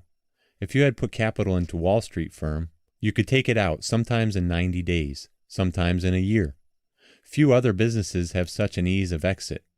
Some of the capitalists took their capital out, and the remaining capital, well, that was frequently in the stock market, and many of those stocks were melting away in market value. Back to the near miss. As firms began to fall grossly behind in their capital requirements, they would be suspended from dealings by the New York Stock Exchange, except for very big firms. There was indeed a prejudice in favor of size. Said Robert Hack, president of the exchange, "We simply can't afford to have a major firm fail." Much later, the stock exchange gave 3 justifications for its prejudice in choosing to try to save the major firms, while letting lesser firms fail. The great number of customer accounts, they said, would not have allowed an orderly liquidation. Suspension of the firms would have lost them their technical clerical staffs at a time of intense competition for such people.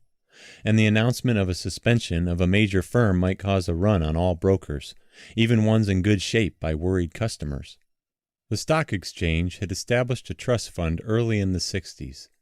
At the time of the salad oil scandal which put Ira Haupt and Company out of business. Those funds were to provide an orderly liquidation for a failed firm so that the customers would not lose their money and maybe spread the word that you could lose all your money without even making a mistake in the market. That leads to the calling up of congressmen. As the major firms began to teeter, the exchange would authorize its members to increase the trust fund. The amounts increased from $10 million in 1965 with an additional $15 million in standby credit to a maximum of $55 million in 1970, to $75 million in January 1971, and finally to $110 million, with $30 million set aside in a customer assistance program for Merrill Lynch's obligations in its Goodbody rescue. At each increase, some of the surviving members would ask, "Why don't we just let the bastards go down the tube?"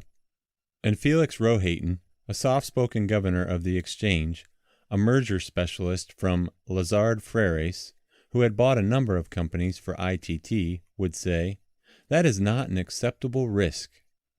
At 8:30 a.m. on September 11, 1970, Hayden Stone was out of business. It had followed the classic pattern: increased production, disorganized record-keeping facilities, its capital impaired by being invested in falling securities, and a large number of fails. At one time, it had been said that Hayden Stone was so disorganized that you could peel the wallpaper off the wall, deliver it to Hayden, and get paid. Rohatyn and Bernard Lasker, chairman of the governors of the stock exchange, had applied all their merger-making talents to finding a firm that would take over the lagging giant. The problem was a group of Hayden Stone's noteholders, who were reluctant to go along with the marriage arranged, by shotgun and persuasion, with Cogan, Berland, Wheel, and Levitt. If the Hayden merger didn't go through, said an exchange governor, that could have been the ball game. The end of the ball game might have had the following script: the opening bell rings. Hayden Stone is declared in liquidation. A minimum of $25 million from the trust fund would have been needed to pay the overhead and clear up the records while the firm's affairs were straightened out. The firm's overhead had been running at $5 million a month. Even reduced to $2.5 million, the costs of liquidating it would more likely have been $40 million to $70 million over 18 months. Perhaps as high as $100 million. Hayden Stone's 90,000 customers would have been frozen in place, unable to buy or sell for many months. The cash and securities owed by Hayden Stone to other firms would have forced those firms under. Perhaps another 50 firms could have gone out of business. As those firms sold securities to raise cash, the Dow Jones average need not have stopped at 630, or indeed anywhere short of 400 or so, and broader market averages would have suffered equally. But worse, the confidence of millions of investors, already impaired by the bear market, would be dealt a final blow by the sight of Hayden's immobilized and screaming customers. They would all race to their brokers and demand their cash and their securities. Wall Street had for years used its customers' cash, and many of the securities were very likely nowhere to be found. There would be a classic run, not on the bank, but on the brokers. And beyond that loomed a specter, so frightening nobody wanted to think about it. There was $50 billion out there in mutual funds. A mutual fund can be redeemed in one day. You simply bring the papers in and say, "Sidney, I want the money." The mutual funds had had a cushion. Every year their salesmen sold more fund shares than fund holders redeemed. So they had to sell stocks only as a market strategy.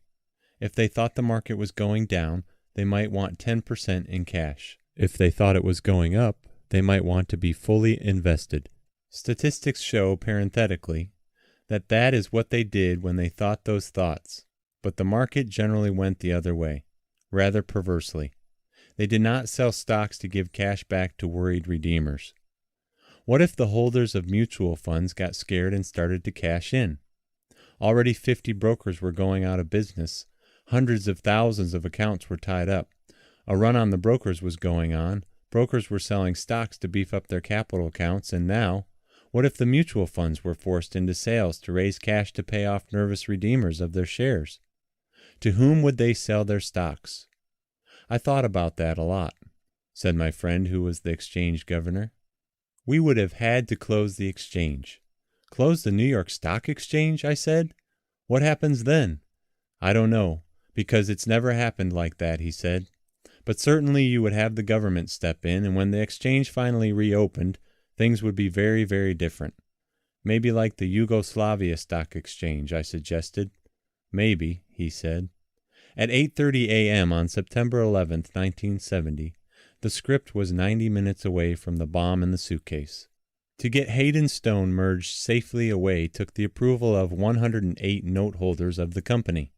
Not only did the Hayden Stone officials scramble to get the signatures, so did Robert Hack, the president of the New York Stock Exchange, and the ubiquitous and worrying governors, Messrs. Rohatyn and Lasker. By Friday, September 4, when the deal was supposed to have been set, all but a few of the note holders had said they would go along. The merger was supposed to be delivered to the exchange's board of governors on Thursday, September 10th, but one of the note holders still had not signed. By the exchange's own rules, Hayden Stone should have been suspended some time before. Now the board of governors voted a reprieve of a few hours.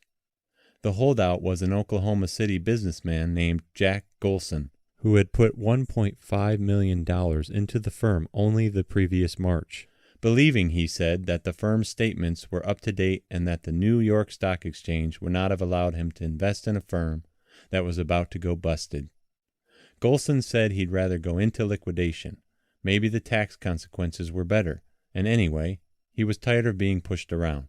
Having been given a few hours' reprieve, the Cogan-Berlin people, who were to take over the merged firm, raced for the Teterboro airport, chartered a Learjet, flew to Oklahoma City, and sat up all night with Golson. At dawn, Golson was still shaking his head. At 8 a.m., Rohatyn and Bunny Lasker got on the phone in a conference call. They hit me with a whole trainload of social responsibility, Golson said. The government, said others, was aware of the situation. Golson capitulated. At 9:55 a.m., 5 minutes before the liquidation would have been announced, the Dow Jones ticker flashed the news of the merger. But the duties of Rohatyn, Lasker, and the other worriers were far from over. Two other great firms were taking on water fast. Francis I. DuPont, with 275,000 accounts, the third largest brokerage house in the United States, and Goodbody & Company, 225,000 accounts, also one of the largest in the country. It did not take an adding machine to figure that if they both went down, the exchange's trust fund would be out of money and then some, and the whole run-on-the-bank script would be back in operation. Both of these accounts have been rendered elsewhere in the press. You could make a book out of all those adventures alone, or better yet, a successor to Mission Impossible, with a cliffhanger each week ending at the last commercial. It was not easy to get people to take over Wall Street firms that were losing millions of dollars a month. Remember the alternate uses of money. You could get 9.35% a year, every year, in that good old telephone bond, and never worry about another thing. But in a takeover, you had to put up more than money. You had to have the expertise to take over and, if necessary, shut down branch offices. You had to take over and straighten out the tangled records and finances. In short, you had to take over and run a large and failing business. Who needed that? Obviously, only a major financial institution could do it. There had been pressure from mutual funds and insurance companies to join the exchange, but that pressure had been resisted by the existing members, the brokers, for fear it would hurt their own businesses. So the exchange had no institutional members. Only 2 or 3 brokers could take over someone as big as Goodbody. It was decided that Merrill Lynch, by far the biggest broker, should have the new acquisition. Merrill drove a hard-nosed bargain. The exchange community was to put up $30 million against losses incurred in straightening Goodbody out, and absolutely no other firm should fail or the deal was off. That left DuPont, and the DuPonts of Wilmington, Delaware, were in no mood to help. The candidate on the white horse was clear. It was a Texas billionaire called Ross Perot. Perot was not at all the traditional loud, cigar-chomping, super right-wing cartoon Texas oilman. His money was all in shares of Electronic Data Systems, or EDS, a computer software company. Perot was so straight and H. Elgar-like that even stricken Wall Streeters could not believe it. As a boy, he had gotten up at 3:30 a.m. and ridden 20 miles on horseback to deliver the Texarkana Gazette to poor neighborhoods that no one else wanted to service.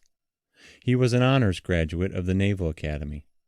His billion came from the high price at which EDS shares sold, but he said often that the day he became an Eagle Scout was more significant than the day he became a billionaire, and he gave several million to the Boy and Girl Scouts. He had joined IBM as a salesman and had met his yearly quota by the third week in January. He started EDS with $1,000 and was turned down 80 times before he made his first sale. Perot is 5'6", has a crew cut and wears straight ties. His nightlife is playing basketball with his wife and 5 children, or taking everybody out for a hamburger. Perot first came into the news because of his efforts to take Christmas packages to prisoners in North Vietnam. His chartered planes had gotten as far as Laos. The Nixon administration knew both Wall Street and Perot. Attorney General John Mitchell was a partner in a law firm specializing in municipal bonds. Richard Nixon himself had been a senior partner of that firm. Peter Flanagan, a special assistant to the president, had been a partner in Eastman Dillon. Mitchell had managed the 1968 campaign, to which Perot had been a contributor. Furthermore, Perot certainly knew Francis I. DuPont and Company. Even if he did not know Wall Street, EDS had been hired to do the computer work for the firm, and in fact the firm accounted for 15% of EDS's revenues. John Mitchell was very helpful in getting Perot involved, said an exchange governor. That whole story need not be recounted here. The cynics said that if EDS revenues were $50 million and 15% of that came from the DuPont contract, then it should have been worth $100 million to keep that business alive. And anyway, maybe Perot wanted EDS to take over all the computer work for the stock exchange and a lot of other firms. The believers say Perot wanted to save Wall Street and the system that had been so nice to him. One friend of mine who knows him well says that Perot is half Boy Scout and half horse trader, totally sincere at both and very good at both. Perot took over DuPont. First he put in $10 million, then he put in another $30 million. So far, he has had to put up about $50 million, but the place is still in business. Taking over Hayden Stone had involved teams of people. Taking over Goodbody had enlisted the biggest firm in Wall Street. The final role, and it is so extremely rare that this falls to one man, had fallen to a single individual who said that if Wall Street had been impaired, even temporarily, the consequences would have been dire, not only for industries but for the cities, counties, and school systems of the country. It would be easy, said the current chairman of the Securities and Exchange Commission, to point out errors, omissions, and failures in the last 5 years. Firms and self-regulatory authorities were thrashing about, wrote Mr. Casey in his transmittal letter to Congress, in all directions fighting to avoid catastrophe. Time and time again they had to select the lesser evil. Decisions had to be made in a rapidly changing situation. Maybe Congress could understand if it read War and Peace, said Mr. Casey, in what surely must be the only time the SEC has ever reported to Congress by quoting Tolstoy. There was Kutuzov facing Napoleon before Moscow. And, said Casey, said Tolstoy, the commander-in-chief is always in the midst of a series of shifting events, and so he never can at any moment consider the whole import of an event that is occurring. Moment by moment the event is imperceptibly shaping itself, and at every moment of this continuous, uninterrupted shaping of events, the commander-in-chief is in the midst of the most complex play of intrigues, worries, contingencies, authorities, projects, counsels, threats, and deceptions, and is continually obliged to reply to innumerable questions addressed to him, which constantly conflict with one another. An order to retreat must be given to the adjutant at once, that instant, and the order to retreat carries us past the turn to the Kaluga Road.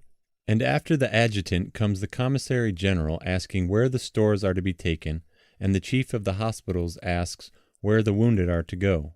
And a courier from Petersburg brings a letter from the sovereign which does not admit of the possibility of abandoning Moscow. And the commander-in-chief's rival, the man who is undermining him, and there are always not merely one but several such, presents a new project diametrically opposed to that of turning to the Kaluga Road. Everybody knows what happened. Kutuzov survived. Wall Street survived. No other major firms went out of business. Congress, mindful of the 1,500 letters a month the SEC was getting, and of its own mail, passed the Securities Investor Protection Act of 1970, which created an agency that could borrow up to $1 billion from the U.S. Treasury, if necessary, to protect customers against losses if it became necessary to liquidate the firm in which their securities and cash balances were held. That took the pressure off the industry and off the New York Stock Exchange, and restored some public confidence. Securities in the failed-to-deliver class dropped from $4.1 billion at the end of 1968 to $1 billion at the end of 1971. The narrow tie computer people were given new prestige, more money, and some partnerships, or the equivalents in corporate form. The piece of paper, the stock certificate, is still at the center of the transaction, and delivery is still made by gentlemen in Salvation Army overcoats. That is still troubling, but the mechanism of transaction, it is safe to say, has everyone's attention. And, said the chairman of the SEC, looking down the road a little, not the Kaluga road, a metaphoric road, the time will come when the execution of a trade will be electronically conveyed to a point where securities are transferred by electronic record with paper printout and payment is made by similar electronic means. The future of the New York Stock Exchange is not totally clear. But what is clear is that it will not be moving to Dubrovnik. The structure of the securities industry is going to be quite different, but that concerns the people in it more than the multitude of investors. The involvement of Congress in passing the Securities Investor Protection Act means a continuing involvement of Congress. The government rarely leaves any endeavor where it has created an additional staff. So, bad things happen that need not and should not have happened. But catastrophic things did not happen, at least not catastrophic enough to send the whole business to Dubrovnik. The individual investor, it seems fairly safe to say, slept unaware of the liquidity crunch, and read in the papers about the problems of brokerage firms. All he knew was that his stocks were going down. But what of they, the big boys, the professionals? They with the research and the computers and the experience, was the hand steady at the helm? The gaze steely and cool? There are answers to these questions, because this is an industry that keeps score daily, unlike almost any other in the world. But statistics provide rather bloodless answers. Let us go back, just for a sense of atmosphere, to see how far we have come. For it was not so long ago that you could have panic in the street, and that is a buying panic as well as a selling panic. Chapter 6. Nostalgia Time. The Great Buying Panic. Just one term ago, the president, then incumbent, said he did not choose to run. The response of the marketplace was unmitigated enthusiasm. The previous volume records had occurred in the great selling convulsions of 1929 and 1962. The "I do not choose to run" speech triggered off a buying panic, and now there were new volume records. With all the brouhaha about Vietnam and the cities recently, a Wall Street panic seems like very small potatoes, almost irrelevant beside the cosmic problems. But panic there was, and very interesting to a handful of students of mass psychology. The panic is interesting because it is a reverse panic, therefore requiring a new line in the dictionary. The old line in the Random House Dictionary reads, panic. Finance. A sudden widespread fear concerning financial affairs leading to credit contraction and widespread sale of securities at depressed prices in an effort to acquire cash. That is the dictionary definition. All the rest about panics you can ask Granddad about. The roar on the floor increases. The phone lines jam. The volume of all the shares traded breaks new records. Now you can see that we did indeed have a panic. Sudden widespread fear and credit contraction. The difference in 1968 was that this time cash was sold at depressed prices to acquire stocks. The panic was so great that all the old 1929 volume records have gone out the window. The new 1968 records belong to the Great Buying Panic, It was, in general, a much happier panic, since it was only some of the professional money managers who bore the brunt of the malaise. Everybody else got to feel smart. The boardroom watchers felt smart because the stocks they forgot to sell were going up.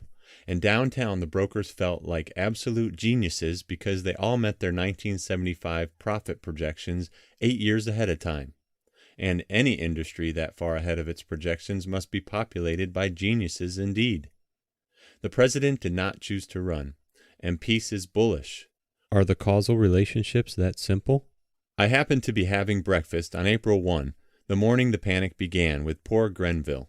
This epithet is at least partly ironic. Poor Grenville runs a swinging fund, and with his tall, blonde, establishment looks, poor Grenville is a Hickey Freeman model or an ad for the Racket Club. Not poor. One of poor Grenville's great-grandmothers had a duck farm, and part of the duck farm is still kicking around in the family. There aren't very many live ducks on it anymore, since the duck farm ran roughly from Madison Avenue east, bounded by, say, 59th Street and 80th Street. But then you never know how much the descendants get their fingers on, what with estate taxes and trusts and all. Poor Grenville was suddenly called poor because he had just gotten nicely into cash. $25 million of it. In 1966, when the market turned around and ran away. If you are a true performance fund manager, you should be 100% invested when the market is moving up. Now here it was only March of 1968, and poor Grenville had just gotten himself back into cash. $42 million this time, and the president had just said he isn't going to run, and peace is in the air. Poor Grenville was very fidgety at breakfast because last year he had had to come up fast on the outside to stay in the performance fund derby at all. Win, place, and show in the derby means the salesman can sell that record into hundreds of millions. I think it's a whole new ball game, poor Grenville said that morning. I have to lose all my cash right away. So I stuck around after breakfast just to see how poor Grenville would spend $42 million. I asked poor Grenville why he had sold so much in the preceding weeks. I wasn't that unhappy with some of the stocks, poor Grenville said. But I didn't like the international monetary situation. I thought Washington had lost control. I thought it would take high interest rates to get the balance of payments back in line. And Johnson? Who could believe Johnson? Confidence is an important factor. And now the international monetary situation is okay, and you believe Johnson, I said? All from that one sentence last night, I do not choose to run. I don't believe anything he says, poor Grenville said. It's probably some trick. The international money situation is still followed up. So what? It's still a new ball game. It doesn't matter what's true. What matters is what everybody else thinks. Every fund you and I know is about to come piling in. Let's get on the phone. So we got on the phone. Poor Grenville put in an order for 20,000 Burroughs at 170. That's $3.4 million. Burroughs had been in poor Grenville's notebook to buy at 150, but this was a new ball game. Poor Grenville also tried for a block of Mohawk Data at 140, and bid for a block of Control Data. These were the stocks that helped poor Grenville come up fast on the outside last year. The market opened, and while we were waiting for the first $20 million to go to work, we gossiped on the phone with some other managers around the country. "Oh, we might nibble a little this morning," said one West Coast Dennison Cooley. He was so cool he had been in his office since 5 a.m. practicing his buying. "Actually, we bought a lot last week." "I can see the history of this whole event shaping up," I told poor Grenville. "If the market goes up this week, it's last week all the smart fellows will have bought." "Nibble? Hell," poor Grenville said. "I hear he is loaded with cash. I bet he's in there bidding for my Burroughs." Poor Grenville called the broker he had picked for the Burroughs. He was told Burroughs hadn't opened yet, nor had Control Data, nor had Mohawk. Heavy buyers on the floor, no sellers. Temporarily, the great auction market had come to a halt. Poor Grenville began to nibble at a fingernail. He called the broker back again and raised the bid to 172. "That's an awful big order for the floor on a day like today," the broker said. "Have you tried the blockhouses?" Blockhouses are Wall Street firms who arrange large trades, blocks, like poor Grenville's 30,000 shares. We called 2 blockhouses, One of them thought he could get a nice block of 30,000 burros for Grenville at 200. Robbers, thieves, said Grenville. That's $1 million more than Friday. You think $1 million grows on trees? The first figures on the market came in. The volume was setting new records. The market was up $17.